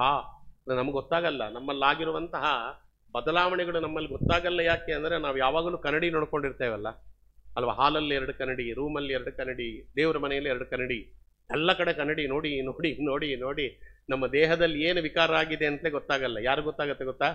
1 ವರ್ಷ 2 ವರ್ಷ ಆದ್ಮೇಲೆ ನಮ್ಮನ್ನು ನೋಡ್ತಾರೆ ನೋಡ್ರಿ. ಹೊಸತಿ ಬಂದಾಗ ಚೆನ್ನಾಗಿದ್ರೆ ಆಚಾರ್ಯ ಯಾಕೆ ಇಷ್ಟು ದಪ್ಪ ಆಗ್ಬಿಟ್ರಿ ಅಂತ ಕೇಳ್ತಾರೆ ಅವರು. ನಮಗೆ ಗೊತ್ತೇ ಆಗಿರೋದಿಲ್ಲ ಹಿಂಗಾಗಿದೆ ಅಂತ. ಅವ್ರಿಗೆ ಅರ್ಥ ಆಗ್ತದೆ, ಯಾಕೆಂದ್ರೆ ಅವ್ರು ನೋಡಲ್ಲ ದಿನ. ಹೀಗಾಗಿಯೇ ನಮ್ಮಲ್ಲಿ ಪ್ರತಿದಿನವೂ ಆಗುವಂಥ ವಿಕಾರಗಳು ನಮಗೆ ಪ್ರತಿದಿನವೂ ಸಾವು ಹತ್ತಿರದಲ್ಲಿ ಸಂಭವಿಸ್ತಾ ಇರೋದು ನಮಗೆ ಗೊತ್ತಾಗಲ್ಲ. ಅದಕ್ಕೆ ನಿತ್ಯಂ ಸಂಹಿತೋ ಮೃತ್ಯು. ಅದಕ್ಕೇನು ನಮ್ಮ ಕರ್ತವ್ಯ ಅಂದರೆ ಕರ್ತವ್ಯೋ ಧರ್ಮ ಸಂಗ್ರಹ, ಧರ್ಮವನ್ನು ಸಂಗ್ರಹ ಮಾಡುವಂಥ ಕರ್ತವ್ಯವನ್ನು ಮಾಡು ಅಂತ ನಕುಲನ ಬಾಯಲ್ಲಿ ವೇದವ್ಯಾಸ ದೇವರಿಗೆ ಮಾತು ಹೇಳಿಸಿದ್ದಾರೆ. ಭಗವಂತ ಅದನ್ನು ಹೇಳಿದ, ಭಜಂತಿ ಅನನ್ಯ ಮನಸ್ಸೋ ಜ್ಞಾತ್ವಾ ಭೂತಾತಿಂ ಅವ್ಯಯಂ. ಬೇರೆ ಕಡೆ ಹರಿದಾಡುವಂಥ ಮನಸ್ಸನ್ನ ನೀನು ಗೆದ್ದು ನನ್ನಲ್ಲಿಡು. ನೋಡಿ, ಮೊದಲನೇದು ಅನಿತ್ಯತ್ವಂ. ಮೊದಲು ಅನಿತ್ಯ, ನಾವು ನಿತ್ಯ ಅಲ್ಲ. ಎರಡನೇ ನೋಡ್ರಿ ದೇಹ ಹಾನಿ, ಎರಡನೇ ಮೃತ್ಯು ಇದು. ಮೊದಲನೇ ಮೃತ್ಯು ಯಾವುದು? ಅನಿತ್ಯತ್ವ. ನಾವು ನಿನ್ನೆ ಇದ್ದಾಗ ಇವತ್ತಿಲ್ಲ, ಇವತ್ತಿದ್ದಾಗ ನಾಳೆ ಇರುವುದಿಲ್ಲ, ಅನಿತ್ಯತ್ವ ಇದೆ. ಎರಡನೇದು ದೇಹ ಹಾನಿ. ದೇಹ ಹಾನಿ ಅಂದರೆ ಪರ್ಮನೆಂಟ್ ಹಾನಿ, ಅದು ಕೊನೆಯಲ್ಲಿ. ನೋಡಿ, ಬಾಲ್ಯದಲ್ಲಿದ್ದ ಶರೀರ ಪ್ರೌಢಾವಸ್ಥೆಯಲ್ಲಿಲ್ಲ, ಪ್ರೌಢಾವಸ್ಥೆಯಲ್ಲಿದ್ದ ಶರೀರ ಕೌಮಾರ್ಯದಲ್ಲಿಲ್ಲ, ಕೌಮಾರ್ಯದಲ್ಲಿದ್ದ ಶರೀರ ಯೌವನದಲ್ಲಿಲ್ಲ, ಯೌವನದಲ್ಲಿದ್ದ ಶರೀರ ವೃದ್ಧಾಪ್ಯದಲ್ಲಿಲ್ಲ. ಅದೇ ಮನುಷ್ಯನೇ, ಅದು ಅದೇ ಶರೀರ ಇಲ್ಲ, ಶರೀರ ಬದಲಾಗ್ತಾ ಇರ್ತದೆ. ಮಗುವಾಗಿದ್ದಾಗ ಹೇಗಿದ್ದ ಅಲ್ವಾ ಅಲ್ವಾ, ಅದನ್ನು ನೋಡಿ ಹೇಳ್ತಾರೋ ಇಲ್ವಾ? ಬಾಬಾ ಯಾವಾಗಲಾರು ತುಂಬ ಬೇಜಾರಾದರೆ ನಮ್ಮ ಗಂಡಸರು, ಹೆಣ್ಮಕ್ಳು ಅಷ್ಟೊಂದೆಲ್ಲ ತಲೆ ಕೆಡಿಸ್ಕೊಳ್ಳಲ್ಲ. ಗಂಡು ಮಕ್ಕಳು ತುಂಬ ಬೇಜಾರಾದಾಗ ಮದುವೆ ಫೋಟೋ ನೋಡ್ತಾ ಕೂತು ಬಿಡ್ತಾರೆ. ಹಳೆ ಕಾಲದಲ್ಲಿ ಮಾಡಿ, ಎಷ್ಟು ಚೆನ್ನಾಗಿದ್ದೆ ಆಚಾರ್ಯ ಮದುವೆನಲ್ಲಿ ಹಿಂಗಾಗ್ಬಿಟ್ಟೆ ಅಂತ. ತಲೆ ತುಂಬ ಕೂದಲಿತ್ತು ನೋಡಿ, ತಲೆಯಲ್ಲೊಂದು ಕೂದಲಿಲ್ಲ ಇವಾಗ ಅಂತ. ಎಷ್ಟು ಸಣ್ಣ ಇದ್ದೆ, ಎಷ್ಟು ದಪ್ಪ ಆಗ್ಬಿಟ್ಟಿದ್ದೇನೆ ಅಂತ. ಅದನ್ನು ನೋಡ್ಕೊಂಡಲ್ಲೇ ಗೊತ್ತಾಗ್ತದೆ ದೇಹ ಅನ್ನೋದು ವಿಕಾರವಾಗಿದೆ, ದೇಹ ಅನ್ನೋದು. ಅದಕ್ಕೆ ದೇಹ ಹಾನಿ ಪ್ರತಿಯದು. ಅಲ್ಲಿ ಮೂರನೇದು ದುಃಖ ಪ್ರಾಪ್ತಿ. ದುಃಖ ಬರ್ತದೆ. ಯಾವಾಗ ದುಃಖ ಬರ್ತದೆ? ಪ್ರತಿದಿನವೂ ದುಃಖ ಬರುತ್ತೆ. ದುಃಖ ಇಲ್ಲದೆ ಏನು? ಏಳುವಾಗಲೇ ದುಃಖ ಅಲ್ವಾ? ಅಯ್ಯೋ ಹೇಳ್ಬೇಕಲ್ಲ ಅನ್ಕೊಂಡೇ ಹೇಳೋದು. ಪ್ರಮಾಣವಾಗಲೂ ಹೇಳ್ತೀನಿ, ನೀವೇನು ಸಾಚನಾಚಾರ್ಯ ಅಂತ ನನ್ಗೆ ಕೇಳ್ಬೇಡ್ರಿ, ನನ್ನೂ ಸೇರಿಸಿ ಹೇಳ್ತಾ ಇರೋದು. ನಾವು ಸುಮ್ಮನೆ ಹೊರಗಡೆ ಆಕ್ಟಿಂಗ್ ಅಷ್ಟೇ ಅದು. ಅಯ್ಯೋ ಹರಿನಾರಾಯಣ ಎಂದೇಳು ಪುರಂದರದಾಸರು ಹೇಳಿದ್ದಾರೆ, ಆಚಾರ್ಯರು ಸದಾಚಾರ ಸ್ಮೃತಿಯಲ್ಲಿ ಹೇಳಿದ್ದಾರೆ. ಹೇಳುವಾಗ ಭಗವಂತನ ನಾಮಸ್ಮರಣೆ ಮಾಡ್ಕೊಂಡು ಹೇಳು. ಭಗವಂತನ ನಾಮಸ್ಮರಣೆ ಹೊರಗಾಗ್ತಿರ್ತದಷ್ಟೇ, ಹೊರಗೆ ಭಗವಂತನ ನಾಮಸ್ಮರಣೆ. ಅಯ್ಯೋ ಹಾಳಾದ್ದು, ಬೆಳಗಾಗ್ಬಿಡುತ್ತೆ, ಅಲಾರಾಮ್ ಹೊಡೆದು ಬಿಡುತ್ತೆ, ಸೂರ್ಯ ಬಂದ್ಬಿಟ್ಟೆ ಅಲ್ವಾ, ಇಷ್ಟು ಬೇಗ 3 ಗಂಟೆ ಆಗೋಯ್ತಲ್ಲ ಅನ್ಕೊಂಡೇ ಹೇಳೋದು. ಅದರಲ್ಲೂ ಧನುರ್ಮಾಸದಲ್ಲಂತೂ ದೇವರೇ ಕಾಪಾಡಬೇಕು, ಬೇರೆದ್ರಲ್ಲಾರು ವಾಸಿ. ಧನುರ್ಮಾಸದಲ್ಲಿ ನಮ್ಗೆ ಸರಿಯಾಗಿ ನಿದ್ರೆ ಬರೋದೇ 3 ಗಂಟೆ ಮೇಲೆ, ಅಷ್ಟೊತ್ತಿಗೆ ಏಳು ಅಂತಾರೆ. ಅದಕ್ಕೆ ಸಾಧನೆ ಅನ್ನೋದು ಅಲ್ವಾ. ಸುಮಾರು ಜನ ನನ್ನ ಹತ್ರ ಬಂದು ಕೇಳ್ತಾರೆ, ಆಚಾರ್ಯ ಬೇಗ ಏಳಬಾರದು, ಬೇಗ ಏಳಬಾರದು, ಜಾಸ್ತಿ ಹೊತ್ತು ನೀರಲ್ಲಿ ಸ್ನಾನ ಮಾಡಬಾರದು ಅಲ್ವಾ, ಜಾಸ್ತಿ ಜಪತಪಗಾದಿಗಳನ್ನು ಮಾಡಬಾರ್ದು, ಜಾಸ್ತಿ ಉಪವಾಸ ಇರಬಾರ್ದು ಅಂತ ವ್ರತ ಯಾವುದಾದ್ರೂ ಇದ್ರೆ ಹೇಳಿ ಆಚಾರ್ಯ ಅಂತ. ಬೇಗ ಏಳಬಾರ್ದು ಅಂದ್ರೆ ವ್ರತ ಹಿಂಗಾಗ್ತದದು? ಬೇಗ ಎದ್ರೆ ಅದನ್ನು ವ್ರತ ಅಂತ ಕರೆಯೋದು. ಈಗ ದೇಹ ಶೋಷಣೆಗೆ ಒಳಗಾದ್ರೆ ಅದನ್ನು ವ್ರತ ಅನ್ನೋದು. ಇಷ್ಟ ಬಂದಾಗ ಏಳು, ಇಷ್ಟ ಬಂದಾಗ ತಿನ್ನು, ಇಷ್ಟ ಬಂದಂಗಿರು ಅಂದ್ರೆ ವ್ರತ ಆಗ್ತದೆ ಏನದು? ಅದನ್ನು ಗೊತ್ತು ನೋಡಿ, ಇದಕ್ಕೆ ಹೇಳೋದು. ಅದಕ್ಕೆ ದುಃಖ ಪ್ರಾಪ್ತಿ ಪ್ರತಿಯೊಂದು ಏಳುವಾಗಿನಿಂದ ಹಿಡಿದು ಮಲಗುವಾಗು. ಅದಕ್ಕೆ ನಮಗೆ ಗೊತ್ತಿಲ್ಲದೆ ಇದ್ದಂತೆ ಬಾಯಲ್ಲಿ ಬರ್ತದೆ ನೋಡ್ರಿ. ತುಂಬಾ ದುಃಖ ಆದಾಗ ಅಯ್ಯೋ ಸತ್ತೇ ಅಂತಾನೆ. ಅವನೇನು ಸತ್ತಿಲ್ಲ ಅಂದ್ರೆ ಸಾವಿನಷ್ಟು ದುಃಖ ಆಯಿತು ಅಂತ. ಸಾವಿನಷ್ಟು ದುಃಖ ಆಯಿತು ಅನ್ನೋದಕ್ಕೆ ದುಃಖ ಪ್ರಾಪ್ತಿ ಮೂರನೇದು. ನಾಲ್ಕನೇದು ಅಪೂರ್ಣತ. ನಮ್ಮಲ್ಲಿ ಪೂರ್ಣತೆ ಇಲ್ಲ, ಅದು ನಮ್ಮ ಸಾವೇ, ಅದು ನಾಶವೇ. ಯಾಕೆಂದ್ರೆ ಮೊದಲಿದ್ದ ಪೂರ್ಣತೆ ನಮಗಿಲ್ಲ ಅಲ್ಲ. ವಯಸ್ಸಾದ ಮೇಲೆ ಅದು ಆಗ್ತಾ ಇರ್ತದಲ್ಲ, ನಮಗೂ ವಯಸ್ಸಾಗ್ತಿದೆ. ಅದಕ್ಕೆ ನಾವು ಜಾಸ್ತಿ ವಯಸ್ಸಾದವರು ಉದಾಹರಣೆ ಕೊಡ್ತೇನೆ. ಒಂದು ಕಾಲದಲ್ಲಿ 15 ಒಬ್ಬಟ್ಟು ತಿಂತಾ ಇದ್ದೆ ಆಚಾರ್ಯ ಅಂತಲೇ ಶುರು ಮಾಡೋದು.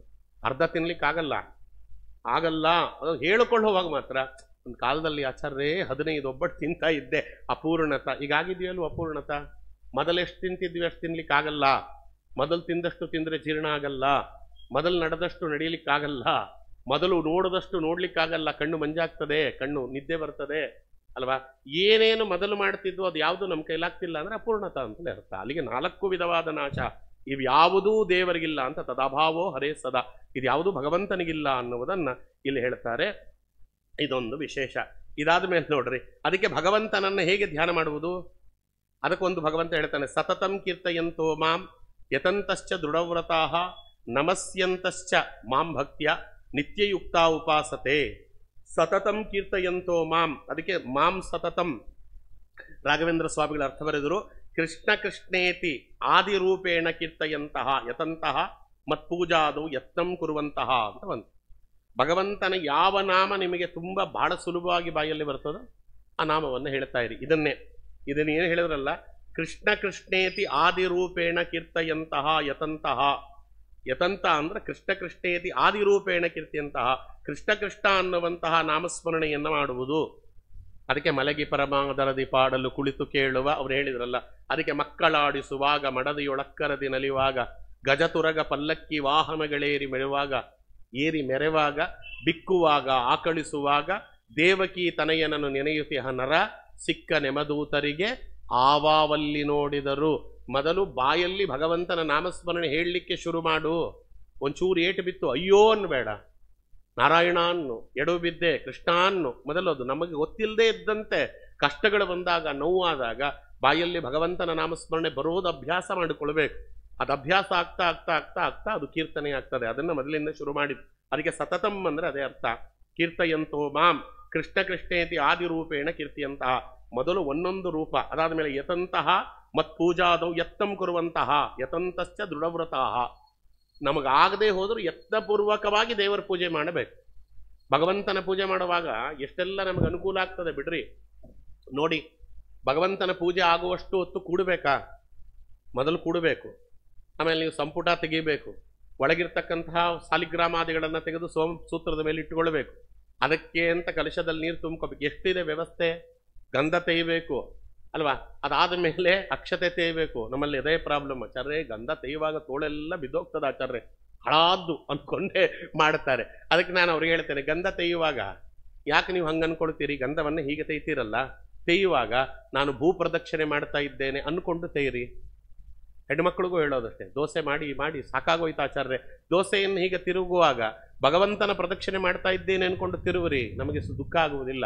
ನಮಗೇನು ಅಂದ್ರೆ ಪ್ರತಿಯೊಂದನ್ನು ಲೌಕಿಕದಲ್ಲಿ ಸಮೀಕರಿಸಿಕೊಂಡ್ರೆ ದುಃಖ ಅನ್ನುವುದು ಜಾಸ್ತಿ ಆಗ್ತದೆ. ಇದು ದೇವರ ಸೇವೆಗೆ ಅಂತಲೇ ತಲೆಗೆ ಬರೋದಿಲ್ವಲ್ಲ. ತೆಯ್ಕೊಳ್ಳೋದೇ ಇಷ್ಟು ಗಂಧ. ನಾವು ಗಂಧ ತೆಯ್ಯುವಾಗ ಕುಬ್ಜೆಯ ಕತೆ ಜ್ಞಾಪಕ ಬರಬೇಕು. ದೇವರಿಗೆ ಗಂಧ ಹಚ್ಚುವುದರಿಂದ ಏನಾಗ್ತದೆ? ವಾದಿರಾಜರಂದ್ರು ಇದು ರುಕ್ಮಿಣೀಶ ವಿಜಯದಲ್ಲಿ, ಅವಳಿಗೆ ಯಾಕೆ ಸುರೂಪತಾ ಬಂತು? ಕುಬ್ಜೆ ಅನ್ನುವವಳು ಅತ್ಯುತ್ತಮವಾಗಿರ್ತಕ್ಕಂಥ ರೂಪವನ್ನು ಯಾಕೆ ಪಡೆದ್ಲು ಅಂದ್ರೆ ಭಗವಂತನಿಗೆ ಗಂಧವನ್ನು ಅರ್ಪಣೆ ಮಾಡಿದ್ಲು. ನೀವು ದೇವರಿಗೆ ಗಂಧವನ್ನು ಅರ್ಪಣೆ ಮಾಡಿರಿ, ನಿಮಗೂ ಭಗವಂತ ಒಳ್ಳೆ ರೂಪವನ್ನು ಕೊಡ್ತಾನೆ. ನಮ್ಗೆ ಯಾಕೆ ಇವತ್ತು ಒಳ್ಳೆ ರೂಪ ಇಲ್ಲ, ಡೈಬಾಲಿಕ್ ಬ್ಯೂಟಿ ಇದೆ. ಯಾಕೆ ಅಂದರೆ ನಾವು ಗಂಧವನ್ನು ದೇವರಿಗೆ ಅರ್ಪಣೆ ಮಾಡ್ತಿಲ್ಲ. ಅದೇನೋ ಟ್ಯಾಬ್ಲೆಟ್ ಬರ್ತದೆ ಆಚಾರ್ಯ, ಗಂಧದ ಟ್ಯಾಬ್ಲೆಟ್ ಅಂತ ಎಷ್ಟೋ ಜನ ಆ ಟ್ಯಾಬ್ಲೆಟ್ ಗಂಧವನ್ನು ಅರ್ಪಣೆ ಮಾಡಿಯೇ ದೇವರು 3 ಹೊತ್ತು ಟ್ಯಾಬ್ಲೆಟ್ ನುಂಗ್ಕೊಂಡಿದ್ದು ಬಿಡಿ ಅಂತ ಬಿಟ್ಬಿಟ್ಟ. ಆಗಿರೋದು ಪರಿಸ್ಥಿತಿ ಹಂಗೆ. ಯಾರಿಗೂ ಕಷ್ಟಪಡ್ಲಿಕ್ಕೆ ಯಾರಿಗೂ ಇಷ್ಟ ಇಲ್ಲ, ಯಾರು ಕಷ್ಟಪಡುವುದಿಲ್ಲ, ಎಲ್ಲವೂ ರೆಡಿಮೇಡ್ ಬೇಕು. ಅದಕ್ಕೆ ರೆಡಿಮೇಡ್ ಬೇಕು ಅಂದಾಗಲೇ ಭಗವಂತ ರೆಡಿಮೇಡು ಡೆತ್ ಅನ್ನು ಕೊಟ್ಟುಬಿಟ್ಟ, ಸಾವು. ಅದಕ್ಕೆ ಹಾರ್ಟ್ ಅಟ್ಯಾಕ್, ಅದು ರೆಡಿಮೇಡೆ. ಹಿಂದೆ ಎಲ್ಲ ಸಾವು ಅಂದ್ರೆ ಮಲಗಬೇಕು, ಸುಮಾರು ವರ್ಷಗಳ ಕಾಲ ನರಳಬೇಕು ಅಲ್ವಾ. ಅದಾದ ಮೇಲೆ ಕೈಕಾಲುಗಳೆಲ್ಲವೂ ಕೂಡ ಜತನದಿಂದ ಅದು ಶಕ್ತಿ ಗಳಕೋಬೇಕು, ಹಾಗೇ ಸಾಯಬೇಕಂತೆ. ಸಾವು ಅನ್ನುವುದು ಹಾಗೆ, ಹುಟ್ಟುವಾಗ ಹೇಗೆ ಪ್ರೋಸೆಸ್ ಇದೆಯೋ ಸಾಯುವಾಗ ಹಾಗೇ ಇರಬೇಕು. ಯಾವುದೂ ಕೂಡ ಅಚಾನಕ್ಕಾಗಿ ಬರಬಾರದು. ಅಚಾನಕ್ಕಾಗಿ ಬಂದರೆ ಸುಮಾರು ಜನ್ಮಗಳಿದೆ ಅಂತ ಅರ್ಥ. ಯಾವುದನ್ನು ತಪ್ಪಿಸಿಕೊಳ್ಳುವುದಕ್ಕಾಗುವುದಿಲ್ಲ. ಈ ಜನ್ಮದಲ್ಲಿ ತಪ್ಪಿಸ್ಕೊಂಡ್ರೆ ಮುಂದಿನ ಜನ್ಮದಲ್ಲಿ ಆಗ್ತದೆ. ಈ ಜನ್ಮದಲ್ಲಿ ಇದ್ದಕ್ಕಿದ್ದಂತೆ ಸತ್ತೋಗಿಬಿಟ್ಟ. ಆದ್ರೆ ಅವನಿಗೆ ಬೇಕಾದಷ್ಟಿತ್ತು, ಒಂದು 10-15 ವರ್ಷ ನರಳಬೇಕಾಗಿತ್ತು ಅಂತ ಇಟ್ಕೊಳ್ರಿ. ಅವನ ಈ ಜನ್ಮದಲ್ಲಿ ಪಟ್ಟಂತ ಹೋಗಿಬಿಟ್ಟ. ಜನ ಚಪ್ಪಾಳೆ ತಟ್ಟಿಬಿಟ್ರು, ಏನು ಆಚಾರ್ಯ ಕೂತಿದ್ದಂಗೆ ಹೋಗಿಬಿಟ್ಟ. ದೇವ್ರೇನ್ ಮಾಡ್ತಾನೆ ಗೊತ್ತಾ? ಮುಂದಿನ ಜನ್ಮದಲ್ಲಿ ಅವನ ಕುಂಟನೋ ಕುರುಡನೋ ಆಗಿ ಮಾಡಿ ಹುಟ್ಟಿಸ್ಬಿಡ್ತಾನೆ. ಅಲ್ಲಿ ಏನು ಹೋದ ಜನ್ಮದಲ್ಲಿ ನರಳಬೇಕಾಗಿತ್ತಲ್ಲಪ್ಪ, ಈ ಜನ್ಮದಲ್ಲಿ ನರಳು. ಹೋದ ಜನ್ಮದಲ್ಲಿ ಬರೀ 10 ವರ್ಷ ನರಳಬೇಕಾಗಿತ್ತು, ಇದು ಒಂದು ಜನ್ಮ ಪೂರ್ತಿ ನರಳು ಹಾಗೆ ಮಾಡ್ತಾನೆ. ಅದಕ್ಕೆ ಯಾವ ಕಷ್ಟವನ್ನು ಕೂಡ ಎಸ್ಕೇಪ್ ಮಾಡಿಕೊಳ್ಳಬೇಡ್ರಿ. ಅದಕ್ಕೆ ಸುಖವಾಗಲಿ ಬಹು ದುಃಖವೇ ಆಗಲಿ ಸಖ ನೀನಾಗಿರು ಪಾಂಡುರಂಗ ಅಂತ ಕೇಳಬೇಕೆ ಹೊರತು ನಮಗೆ ದುಃಖ ಕೊಡಬೇಡ ಅಂತ ಕೇಳಬಾರದು. ಕುಂತಿ ಹಾಗೆ ಕೇಳಲೇ ಇಲ್ಲಲ್ಲ, ವಿಪದಃ ಸಂತು ನ ಶಶ್ವತ್ ಯತ್ರ ಯತ್ರ ಜಗದ್ಗುರೋ ಭವತೋ ದರ್ಶನಂ ಯತ್ ಸ್ಯಾತ ಪುನರ್ಭವ ದರ್ಶನಂ. ನನಗೆ ಎಷ್ಟು ಬೇಕೋ ಅಷ್ಟು ಕಷ್ಟ ಕೊಡು ಸ್ವಾಮಿ ಅಂತ ಕೇಳಿದ್ಲು. ಅವಳು ಬುದ್ಧಿ ಇದ್ದೇ ಕೇಳಿದ್ದಲ್ವಾ, ಈ ಜನ್ಮದಲ್ಲಿ ಅನುಭವಿಸುವ ಕಷ್ಟ ಕಮ್ಮಿ, ಇದನ್ನ ನೀವು ಎಸ್ಕೇಪ್ ಮಾಡಿದರೆ, ಸ್ಕಿಪ್ ಮಾಡಿದರೆ ಇನ್ನು 7 ಜನ್ಮ ಅನುಭವಿಸ್ಬೇಕಾಗ್ತದೆ. ಅದಕ್ಕಿಲ್ಲಿ ಹೇಳಿದ್ದು. ಅದಕ್ಕೋಸ್ಕರವಾಗಿ ಸತತವಾಗಿ ಎಲ್ಲವನ್ನ ಅನುಭವಿಸ್ಬೇಕು, ಭಗವಂತನ ವಿಶೇಷವಾಗಿರ್ತಕ್ಕಂಥ ಅನುಗ್ರಹ ಅಂತ. ದೃಢಾನಿ ಅಂದ್ರೆ ಉಪವಾಸಾದಿ ನಿಯಮ ವ್ರತಾನಿ ಅಂತ. ಪೂಜೆಯನ್ನ ಯತ್ನದಿಂದ ಮಾಡು, ಕೈಲಾಗತ್ತೋ ಬಿಡತ್ತೋ ಆಗುವವರೆಗೆ ಉಪವಾಸಾದಿಗಳನ್ನ ಮಾಡು. ದೃಢವ್ರತಾಹ ನಿತ್ಯಯುಕ್ತಾಹ ನಿತ್ಯಮಯಿ ಮನೋಯೋಗವಂತಹ. ಎಷ್ಟಾಗ್ತದೋ ಅಷ್ಟು ಧ್ಯಾನಾದಿಗಳನ್ನು ಮಾಡು. ಅದಕ್ಕೆ ಮೂಕನಂತಿರಬೇಡ ಎಲೆ ಮಾನವ ಈಗ ಮಾಡಲೋ ರಾಮಧ್ಯಾನ. ಮೂಕನಂತಿರಬೇಡ ಎಲೆ ಮಾನವ ಅಂದ್ರೆ ಅರ್ಥ ಏನು? ನಮಗೆ ಪುರಂದರದಾಸರ ಕೀರ್ತನೆ ಅರ್ಥ ಆಗಿದೆಯಾ? ರಾಘವೇಂದ್ರ ಸ್ವಾಮಿಗಳು ಗೀತಾ ವಿವೃತ್ತಿ ಸ್ವಲ್ಪ ಆಮೇಲೆ ನೋಡೋಣ. ಪುರಂದರದಾಸರ ಮಾತೇ ಅರ್ಥ ಆಗಲಿಲ್ಲ ಅಲ್ಲ, ಯೋಚನೆ ಮಾಡ್ರಿ. ಈಗ ಮಾಡಲೋ ರಾಮಧ್ಯಾನ ಅಂದರು, ಈಗ ರಾಮಧ್ಯಾನ ಮಾಡು. ಮೂಕನಂತಿರಬೇಡ ಎಲೆ ಮಾನವ ಅಂತಾರೆ. ಹಂಗಂದ್ರೆ ಮಾತಾಡ್ತಾ ಮಾತಾಡ್ತಾ ಧ್ಯಾನ ಮಾಡೋದಾ? ಮೂಗನಂತಿರಬೇಡ ಅಂತ ಹೇಳಿದವರು ಅವರೇ, ಧ್ಯಾನ ಮಾಡು ಅಂತ ಹೇಳಿದವರು ಅವರೇ. ಹೆಂಗಿದನ್ನು ಅರ್ಥ ಮಾಡ್ಕೊಳ್ಳೋದು ಅಂದರೆ ನೋಡಿ, ಅದಕ್ಕೆ ಗುರುಗಳಿಂದ ಕೆಲವು ಶಬ್ದಗಳಿಗೆ ಅರ್ಥ ಕೇಳಬೇಕಿಲ್ಲ, ಅರ್ಥ ಆಗಲ್ಲ. ಅವ್ರು ಹೇಳೋದು ಧ್ಯಾನ ಮಾಡ್ಲಿಕ್ಕೆ ಆಗಲಿಲ್ಲ ಅಂದರೆ ಮೂಕನಂತಿರಬೇಡ ಅಂತ ಅರ್ಥ. ಅದು ಧ್ಯಾನ ಮಾಡ್ಲಿಕ್ಕೆ ಆಗಲಿಲ್ಲ ಅಂದ್ರೆ ಮೂಗನಂತಿರಬೇಡ, ಅದಕ್ಕೆ ಸ್ತೋತ್ರಗಳನ್ನು ದೇವರ ಹಾಡುಗಳನ್ನು ದಾಸರ ಪದಗಳನ್ನು ಹೇಳ್ಕೋ, ಹಂಗೆ ಇರಬೇಡ ಅಂತ ಅರ್ಥ. ಅದಕ್ಕೆ ಮೂಕನಂತಿರಬೇಡ ಎಲೆಮಾನವ ಇಲ್ಲ ಅದನ್ನೇ ಹೇಳಿದ್ದು. ಯಾವಾಗ ಧ್ಯಾನ ಮಾಡ್ಲಿಕ್ಕಾಗಲ್ಲ ಅವಾಗ ಭಗವಂತನ ಸ್ತೋತ್ರಾದಿಗಳನ್ನು ಹೇಳಿಕೊಳ್ಳ್ರಿ, ಪಾರಾಯಣಾದಿಗಳನ್ನು ಮಾಡಿಕೊಳ್ಳ್ರಿ ಅಲ್ವಾ, ದಾಸರ ಕೀರ್ತನೆಗಳನ್ನೆಲ್ಲ ಹೇಳಿಕೊಳ್ಳ್ರಿ. ಹಿಂಗೆಲ್ಲ ಮಾಡಿ ನಿತ್ಯಂ ಕರ್ಮ ಜ್ಞಾನೋಪಾಯವಂತಹ. ಅದಾದ ಮೇಲೆ ಉಪಾಯವನ್ನ ನಾವೇ ಕಂಡುಕೊಳ್ಬೇಕು. ಯಾವುದು ಮಾಡುವುದರಿಂದ ನನ್ನ ಮನಸ್ಸಿಗೆ ಏಕಾಗ್ರತೆ ಬರ್ತದೆ ಎನ್ನುವುದು ಇನ್ನೊಬ್ಬರು ಹೇಳೋದಲ್ಲ, ಅದನ್ನು ನಾವೇ ಕಂಡುಕೋಬೇಕು, ಇನ್ಯಾರೋ ಬಂದು ಹೇಳುವುದಿಲ್ಲ. ನಮ್ಮ ವಿದ್ಯಾಮಾನ್ಯ ತೀರ್ಥರ ಫೋಟೋ ಹಾಕಿದ್ದೀರಿ. ಯಾವಾಗಲೂ ಸ್ವಾಮಿಗಳು ಹೇಳೋರು ಒಂದು ಮಾತು, ಗುರುಗಳ ಜೊತೆಗೆ ಹೋಗುವಾಗ ಅವರೊಂದು ಮಾತು ಹೇಳೋರು, ನನಗೆ ದೇವರ ಪೂಜೆಗಿಂತಲೂ ಪಾಠ ಪ್ರವಚನದಲ್ಲಿ ಬಹಳ ಏಕಾಗ್ರತೆ ಬರ್ತದೋ ಅನ್ನೋರವರು. ನೋಡಿ ಭಗವಂತ ಅದಕ್ಕೆ ಅವರು 1000 ಜನಕ್ಕೆ ಪಾಠ ಹೇಳಿದ್ರು. ಅವರು ಒಬ್ಬರಿಬ್ಬರಲ್ಲ, 1000 ಜನ. ಇವತ್ತು ನೋಯಿಂಗ್ಲಿ ಅನ್ನೋಯಿಂಗ್ಲಿ ನಮ್ಗೆ ಗೊತ್ತಿದ್ದೋ ಗೊತ್ತಿಲ್ಲದೆಯೋ ಅವರ ಶಿಷ್ಯ ಪರಂಪರೆಯಲ್ಲೇ ನಾವು ಇದ್ದೇವೆ. ನಮ್ಮ ಗುರುಗಳು ಅವ್ರ ಗುರುಗಳು ಯಾರೋ ಒಬ್ರು ಅವರ ಶಿಷ್ಯ ಪರಂಪರೆಯಲ್ಲಿ ಬಂದಿರ್ತಾರೆ ನೋಡಿ. ಅವ್ರಿಗೆ ಅದಕ್ಕೆ ಅವ್ರು ಎಷ್ಟು ಬೇಕಾಗತ್ತೋ ಅಷ್ಟು ಬೇಗ ಪೂಜಾದಿಗಳನ್ನು ಮುಗಿಸ್ಬಿಡೋರು. ಅವ್ರಿಗೇನು ಅಂದ್ರೆ ಪಾಠ ಪ್ರವಚನದಲ್ಲಿ ಏಕಾಗ್ರತೆ ಬರ್ತದೆ ನನಗೆ ಜಾಸ್ತಿ. ನಾವು ಅದನ್ನು ಕಂಡುಕೋಬೇಕು. ಕೆಲವರಿಗಲ್ಲ, ಕೆಲವರಿದ್ರು ಅವ್ರಿಗೇನು ಅಂದ್ರೆ ಪಾಠ ಪ್ರವಚನಗಾದಿಗಳಿಗಿಂತಲೂ ಕೂಡ ಕೃಷ್ಣ ಪರಮಾತ್ಮನಿಗೆ ಅಲಂಕಾರ ಮಾಡೋದು, ಕೃಷ್ಣನಿಗೆ ವಿವಿಧವಾಗಿರ್ತಕ್ಕಂಥ ಪೂಜಾದಿಗಳನ್ನು ಮಾಡೋದ್ರಲ್ಲಿ ಏಕಾಗ್ರತೆ ಹೆಚ್ಚು ಬರ್ತಿತ್ತು. ಅವರು ಏಕಾಗ್ರತೆಯನ್ನು ಅದರಲ್ಲಿ ಕಂಡುಕೊಳ್ಳೋರು. ನಮ್ಮ ಸ್ವಾಮಿಗಳಿಗೆ, ನಮ್ಮ ವಿಶ್ವೋತ್ತಮ ತೀರ್ಥರಿಗೆ, ಸೋದಾಮಠದ ಸ್ವಾಮಿಗಳಿಗೆ ಅವರಿರುವಾಗ ಅವರು ಹೇಳೋರು ಯಾವಾಗಲೂ ಏಕಾಗ್ರತೆ ನನಗೆ ಏಕಾಂತದಲ್ಲಿದ್ದರೆ ಏಕಾಗ್ರತೆ ಬರ್ತದೆ. ಅರತಿಹಿ ಜನ ಸಂಸರ್ಗ ಅಂತಂದಿದೆ ಭಾಗವತದಲ್ಲಿ ಹೇಳ್ತಾರೆ. ಅವರಿಗೆ ಜನ ಅಂದರೆ ಸ್ವಲ್ಪ ಏನು ಬೇಕೋ ಎಲ್ಲ ಮಾತಾಡಿ ಕಳಿಸ್ಬಿಡೋರು.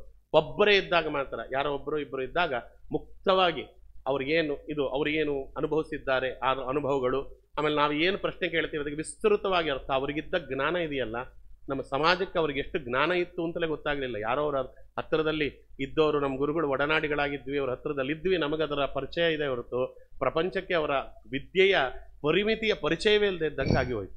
ನಾವು ಹೇಳೋ ಗುರುಗಳೇ ಇಷ್ಟೊಂದೆಲ್ಲ ಜ್ಞಾನ ಇದೆ, ನೀವು ಬೇಡಪ್ಪ, ಅರತಿರು ಜನ ಸಂಸರ್ಗ ಸಾಕು, ನಮಗೇನು ಭಗವಂತ ಕೊಟ್ಟಿದ್ದಾನೆ, ನನಗೆ ಏಕಾಗ್ರತೆ ಯಾವುದರಲ್ಲಿ ಬರ್ತದೆ ಅದರಲ್ಲಿ ಇರ್ತೇನೆ ಅಂತ. ಅದಕ್ಕೆ ಭಗವಂತ ಏಕಾಗ್ರತೆಯನ್ನು ಯಾವುದರಲ್ಲಿ ಕೊಡ್ತಾನೆ ನಾವೇ ಕಂಡುಕೊಳ್ಬೇಕು. ಅದಕ್ಕೆ ಇಲ್ಲಿ ಹೇಳಿದ್ದು ಏಕಾಗ್ರತೆಯನ್ನು ಸ್ವಾಮಿ ಕೊಡುವುದನ್ನು ಕಂಡುಕೊಳ್ಳ್ರಿ. ನಿತ್ಯಯುಕ್ತ ಉಪಾಸತೆ, ಒಬ್ಬೊಬ್ಬರಿಗೂ ಒಂದೊಂದು ಉಪಾಸನೆಯನ್ನು ಹೇಳಿದ್ದಾರೆ. ಎಲ್ಲರಿಗೂ ಒಂದೇ ಉಪಾಸನೆ ಅಲ್ಲ, ಎಲ್ಲರಿಗೂ ಪಾರಾಯಣ ಅಲ್ಲ, ಎಲ್ಲರಿಗೂ ತೀರ್ಥಯಾತ್ರೆ ಅಲ್ಲ, ಎಲ್ಲರಿಗೂ ಪಾಠ ಪ್ರವಚನ ಅಲ್ಲ, ಎಲ್ಲರಿಗೂ ದೇವರ ಪೂಜೆ ಅಲ್ಲ. ಒಬ್ಬೊಬ್ಬರಿಗೂ ಒಂದೊಂದು ಕೊಟ್ಟಿರ್ತಾನೆ ಸ್ವಾಮಿ. ಹಾಗಂತ ಬೇರೆದನ್ನು ಬಿಟ್ಬಿಡ್ಬೇಕು ಅಂತ ಅರ್ಥ ಅಲ್ಲ. ಯಾವುದರಲ್ಲಿ ಏಕಾಗ್ರತೆ ಹೆಚ್ಚಾಗ್ತದೆ ಅದನ್ನು ಹೆಚ್ಚು ಮಾಡಿಕೊಂಡು, ಯಾವುದರಲ್ಲಿ ಏಕಾಗ್ರತೆ ಕೊರತೆ ಇದೆ ಅದನ್ನು ಸೂಕ್ಷ್ಮವಾಗಿ ಮಾಡಿಕೊಂಡು ಹೋಗ್ರಿ ಅಂತ. ಸಂಧ್ಯಾವನೆಯಲ್ಲಿ ಏಕಾಗ್ರತೆ ಬರ್ತಿಲ್ಲ ಅಂತ ಬಿಟ್ಬಿಡಿ ಅಂತ ಅರ್ಥ ಅಲ್ಲ. ಸಂಧ್ಯಾವನೆ ಬಿಟ್ಬಿಟ್ರೆ ಹೆಂಗೆ, ಅದೆಲ್ಲ ಬಿಡು ಅಂತಲ್ಲ. ಎಷ್ಟು ಬೇಕೋ ಅಷ್ಟು ಸಂಕ್ಷೇಪವಾಗಿ ಮಾಡಿಕೊಳ್ಳ್ರಿ. ನಿಮ್ಗೆ ಯಾವುದು ಜಾಸ್ತಿ ಏಕಾಗ್ರತೆ ಇದೆಯೋ ಅದನ್ನು ಜಾಸ್ತಿ ಮಾಡ್ಕೊಂಡು ಹೋಗ್ರಿ ಎನ್ನುವ ಅರ್ಥದಲ್ಲಿ ಸ್ವಾಮಿ ಹೇಳ್ತಾರೆ. ಅದಕ್ಕೆ ಒಂದು ಹೇಳ್ತೇನೆ, ಇನ್ನೊಂದು ನಾಳೆ ಮುಗಿಸ್ಬಿಟ್ಟು ಇನ್ನೊಂದು ಅಧ್ಯಾಯಕ್ಕೆ ಹೋಗಬೇಕು, ನಮಗೆ ಸಮಯ ಬಹಳ ಕಮ್ಮಿ ಇದೆ. ಅದಕ್ಕೋಸ್ಕರ ಒಂದು ಪ್ರಶ್ನೆ, ಬೇರೆ ಎಲ್ಲ ದೇವತೆಗಳಿದ್ದಾರಲ್ಲ, ಬೇರೆ ಎಲ್ಲ ದೇವತೆಗಳನ್ನು ಕೂಡ ಉಪಾಸನೆ ಮಾಡಿದರೆ ಅವರು ಬೇಗ ಫಲ ಕೊಟ್ಟು ಬಿಡ್ತಾರೆ, ನಿನ್ನನ್ನು ಉಪಾಸನೆ ಮಾಡುವುದು ಬಹಳ ಕಷ್ಟ, ನೀನು ಫಲ ಕೊಡುವುದು ಬಹಳ ಕಷ್ಟ ಅಂತಾರೆ.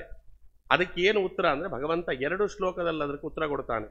ನಮ್ಗೆ ಗೊತ್ತಿದೆ. ಮೊದಲನೇದು ತುಂಬ ಫೇಮಸ್ ಆಗಿರೋ ಶ್ಲೋಕ, ಎಲ್ಲರೂ ಕೂಡ ಕೇಳ್ತಾ ಇರ್ತೀರಿ ಅದನ್ನು, ಯಾವುದಾದ್ರು ಪಿಕ್ಚರಲ್ಲಿ ಸೀರಿಯಲಲ್ಲಿ ಹೇಳ್ತಾ ಇರ್ತಾರೆ, ಅನನ್ಯಾಶ್ಚಿಂತಯಂತೋ ಮಾಂ ಯೇ ಜನ ಪರ್ಯುಪಾಸತೆ ತೇಷಾಂ ನಿತ್ಯ ಅಭಿಯುಕ್ತಾನಾಂ ಯೋಗಕ್ಷೇಮಂ ವಹಾಮ್ಯಹಂ. ನಮ್ಮ LIC ಅವರು ಕೈ ತೋರಿಸ್ಬಿಟ್ಟು ಯೋಗಕ್ಷೇಮಂ ವಹಾಮ್ಯಹಂ, ನೀವು ಬದುಕಿರೋವರೆಗೂ ಪ್ರೀಮಿಯಂ ಕಟ್ಟ್ರಿ, ನೀವು ಸತ್ತ ಮೇಲೆ ಇನ್ನೊಬ್ಬರು ಕೊಡ್ತೇವೆ, ಯೋಗ ನಿಮಗೆ ಕ್ಷೇಮ ಅವ್ರಿಗೆ ಅಂತ.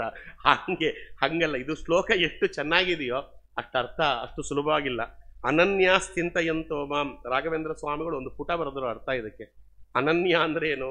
ಅನನ್ಯ ಇತಿ ನ ವಿದ್ಯತೆ ಅನ್ಯಚಿಂತ್ಯತ್ವೇನ ಅನ್ಯಚಿಂತಸ್ತತ್ವೇನ ಯೇಷಾಂ ತೇ ಅನನ್ಯಾಃ ಅನ್ಯತ್ ಅಚಿಂತಯಂತೋ ಮಾಂ ಚಿಂತಯತೋ ಯೇ ಜನಾಃ ಪರ್ಯುಪಾಸತೆ ಭಕ್ತಿ ಉದ್ರೇಕೇಣ ಉಪಾಸತೆ ತೇಷಾಂ ನಿತ್ಯಾಭಿಯುಕ್ತಾನಂ ನಿತ್ಯಂ ಅಭಿ ಸರ್ವಸ್ಮಿನ್ ದೇಶೆ ಶರೀರೇಂದ್ರಿಯ ಮನೋಭಿರ್ವಾ ಯುಕ್ತಾನಂ ಭವತ್ಸೇವಾದಿ ಯುಕ್ತಾನಂ ನಿತ್ಯಂ ತತ್ಸ್ಮರಣಂ ವತಾಮಿತಿ ವಾ ಯೋಗಕ್ಷೇಮಂ ದ್ವಂದ್ವೈಃ ಕವತ್ ಭಾವಃ ದ್ವಂದ್ವೈಕವತ್ ಭಾವಃ ಯೋಗಕ್ಷೇಮ ಇತಿ ವಾ ಅಪ್ರಾಪ್ತ ಪ್ರಾಪ್ತಿ ಯೋಗೋ ಮೋಕ್ಷರೂಪಃ ತತ್ಕ್ಷೇಮಃ ಅನಂತತ್ವಂ ವಹಾಮಿ ಅಂತ ಅವರು ಬರ್ಕೊಂಡು ಹೋಗ್ತಾರೆ. ಅದಕ್ಕೆ ಹೇಳಿದರು, ಪರಮಾತ್ಮನಿಗಿಂತ ಇತರವಾದಂಥ ವಸ್ತು, ಸರ್ವೋತ್ತಮ ವಸ್ತು ಇನ್ನೊಂದಿಲ್ಲ ಅಂತ ತಿಳಿದು ಭಗವಂತನಿಗೆ ಶರಣಾಗಿ ಹೊಂದುವುದನ್ನು ಅನನ್ಯಾಶ್ಚಿಂತಯಂತೋ ಮಾಂ ಅಂತಾರೆ.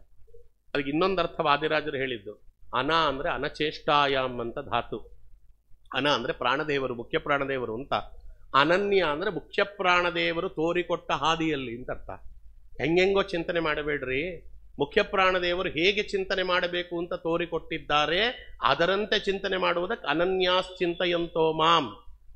ಹೇಗೆ ಚಿಂತನೆ ಮಾಡಬೇಕು ಅಂತ ಆಚಾರ್ಯರು ಹೇಳಿದ್ದಾರೆ, ಅದರಂತೆ ಚಿಂತನೆ ಮಾಡಿದರೆ ಯೇ ಜನ ಪರ್ಯುಪಾಸತೆ, ಯೇ ಜನ ಪರ್ಯುಪಾಸತೆ. ಪರ್ಯುಪಾಸತೆ ಅಂದರೆ ಭಕ್ತ್ಯಾದಿ ಉದ್ರೇಕದಿಂದ ಸೇವಿಸುವವರು ಯಾವ ಜೀವರಿದ್ದಾರೆ, ಉದ್ರೇಕ ಬಂದು ಬಿಡ್ತದೆ. ಯಾವಾಗ ಭಗವಂತನ ಮೇಲೆ ಜ್ಞಾನ ಜಾಸ್ತಿ ಆಗ್ತಾ ಹೋಗ್ತದೆ, ಇತರರ ಮೇಲೆ ಬರುವಂತಹ ಆಸಕ್ತಿಗಿಂತಲೂ ಭಗವಂತನ ಮೇಲೆ ಆಸಕ್ತಿ ಜಾಸ್ತಿ ಆಗ್ತದೆ. ಹಾಗಾಗಿ ಭಕ್ತಿಯ ಉದ್ರೇಕ ಪ್ರಾಪ್ತಿಯಾಗುತ್ತೆ. ಅದಕ್ಕೆ ಭಗವಂತನ ಹೆಸರು ಕೇಳಿದ ತಕ್ಷಣ ಕಣ್ಣಲ್ಲಿ ನೀರು ಸುರಿಸ್ತಾರೆ, ಭಗವಂತನ ಗಾನ ಕೇಳಿದ ತಕ್ಷಣ ಕುಣಿಲಿಕ್ಕೆ ಪ್ರಾರಂಭ ಮಾಡ್ತಾರೆ. ಅದನ್ನೇ ಹೇಳುವ ಜಗನ್ನಾಥದಾಸರು ಹೇಳಿದ್ದು, ನಡೆಯುವರು ನಾಟ್ಯವಾಡುವರು, ಅಲ್ಲಿ ಎಲ್ಲೆಲ್ಲಿ ನಿಲ್ತಾರೋ ಕೆಲವರು ನಗುತ್ತಾರೆ, ನಗುವರು ಕುಣಿವರು ನಾಟ್ಯವಾಡುವರು, ಅದನ್ನೇ ಹೇಳಿದವರು. ರಂಗನಿನ್ನ ಕೊಂಡಾಡುವ ಮಂಗಳಾತ್ಮರ ಸಂಗ ಸುಖವಿತ್ತು ಕಾಯೋ ಕರುಣಾಸಾಗರ, ಅದರಲ್ಲಿ ಅವರು ಏನು ಹೇಳಿದ್ದಾರೆ ಅದನ್ನೇ ಇಲ್ಲಿ ಭಕ್ತಿ ಉದ್ರೇಕೇಣ. ಅದಕ್ಕೆ ಭಕ್ತಿ ಉದ್ರೇಕವಾಗ್ತದೆ. ತೇಷಾಂ ನಿತ್ಯಾಭಿಯುಕ್ತಾನಾಂ, ತೇಷಾಂ ನಿತ್ಯಾಭಿಯುಕ್ತಾನಾಂ, ಅವರಿಗೆ ತೇಷಾಂ, ಅವ್ರು ನನ್ನ ಸೇವೆಯಲ್ಲಿ ಯಾರು ನಿರತರಾಗಿರ್ತಾರೆ ಅವರಿಗೆ ನಿರಂತರ ನನ್ನ ಸ್ಮರಣೆ ಮಾಡುವವರ ಯೋಗಕ್ಷೇಮವನ್ನು ನಾನು ನೋಡಿಕೊಳ್ಳುತ್ತೇನೆ.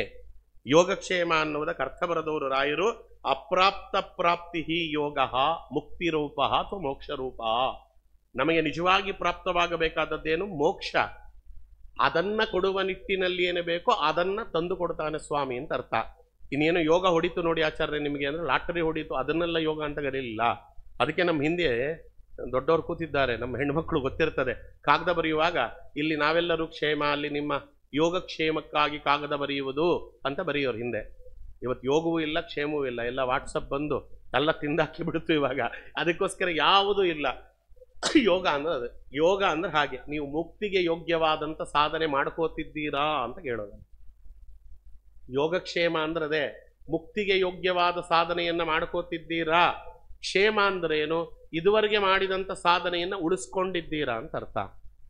ನಾವು ಎರಡೂ ಇಲ್ಲ, ಮುಕ್ತಿಗೆ ಯೋಗ್ಯವಾದ ಸಾಧನೆಯೂ ಮಾಡ್ಕೋತಿಲ್ಲ, ಮಾಡ್ಕೊಂಡಿರೋ ಸಾಧನೆಯೂ ಉಳಿಸ್ಕೊಂಡಿಲ್ಲ, ಅಂದಮೇಲೆ ಯೋಗವೂ ಇಲ್ಲ ಕ್ಷೇಮವೂ ಇಲ್ಲ. ಅದಕ್ಕೆ ಅದನ್ನ ಕೊಡ್ತಾನೆ ಸ್ವಾಮಿ ಅಂತ. ಅಪ್ರಾಪ್ತ ಪ್ರಾಪ್ತಿ ಯೋಗೋ ಅಂದ್ರೆ ಮೋಕ್ಷಕ್ಕೆ ಯೋಗ್ಯವಾಗಿರ್ತಕ್ಕಂಥ ಸಾಧನೆಯನ್ನ ಮಾಡಿಕೊಳ್ಳುವಂತಹ ಯೋಗ್ಯತೆಯನ್ನ ಸ್ವಾಮಿ ಕೊಡ್ತಾನೆ. ಏನು ಸಾಧನೆ ಮಾಡಿಕೊಂಡಿದ್ದೀವಲ್ಲ ಅದು ನಮ್ಮಲ್ಲಿ ಉಳಿಸ್ತಾನೆ. ಗಳಿಸುವುದು ಎಷ್ಟು ಮುಖ್ಯವೋ ಉಳಿಸಿಕೊಳ್ಳುವುದು ಅಷ್ಟೇ ಮುಖ್ಯ. ಅಲ್ಲಿ ಗಳಿಸ್ತಾ ಇರ್ತೇನೆ, ಇಲ್ಲಿ ಕಳ್ಕೊತಾ ಇರ್ತೀನಿ ಅಂದ್ರೆ ಪ್ರಯೋಜನ ಏನು? ಅದಕ್ಕೆ ಗಳಿಸಿದ್ದನ್ನ ಉಳಿಸ್ತಾನಂತೆ. ಅದಕ್ಕೆ ಯೋಗಕ್ಷೇಮಂ ವಹಾಮ್ಯಹಂ, ಆ ಜವಾಬ್ದಾರಿ ನನ್ನದು ಅಂತಾನೆ ಸ್ವಾಮಿ.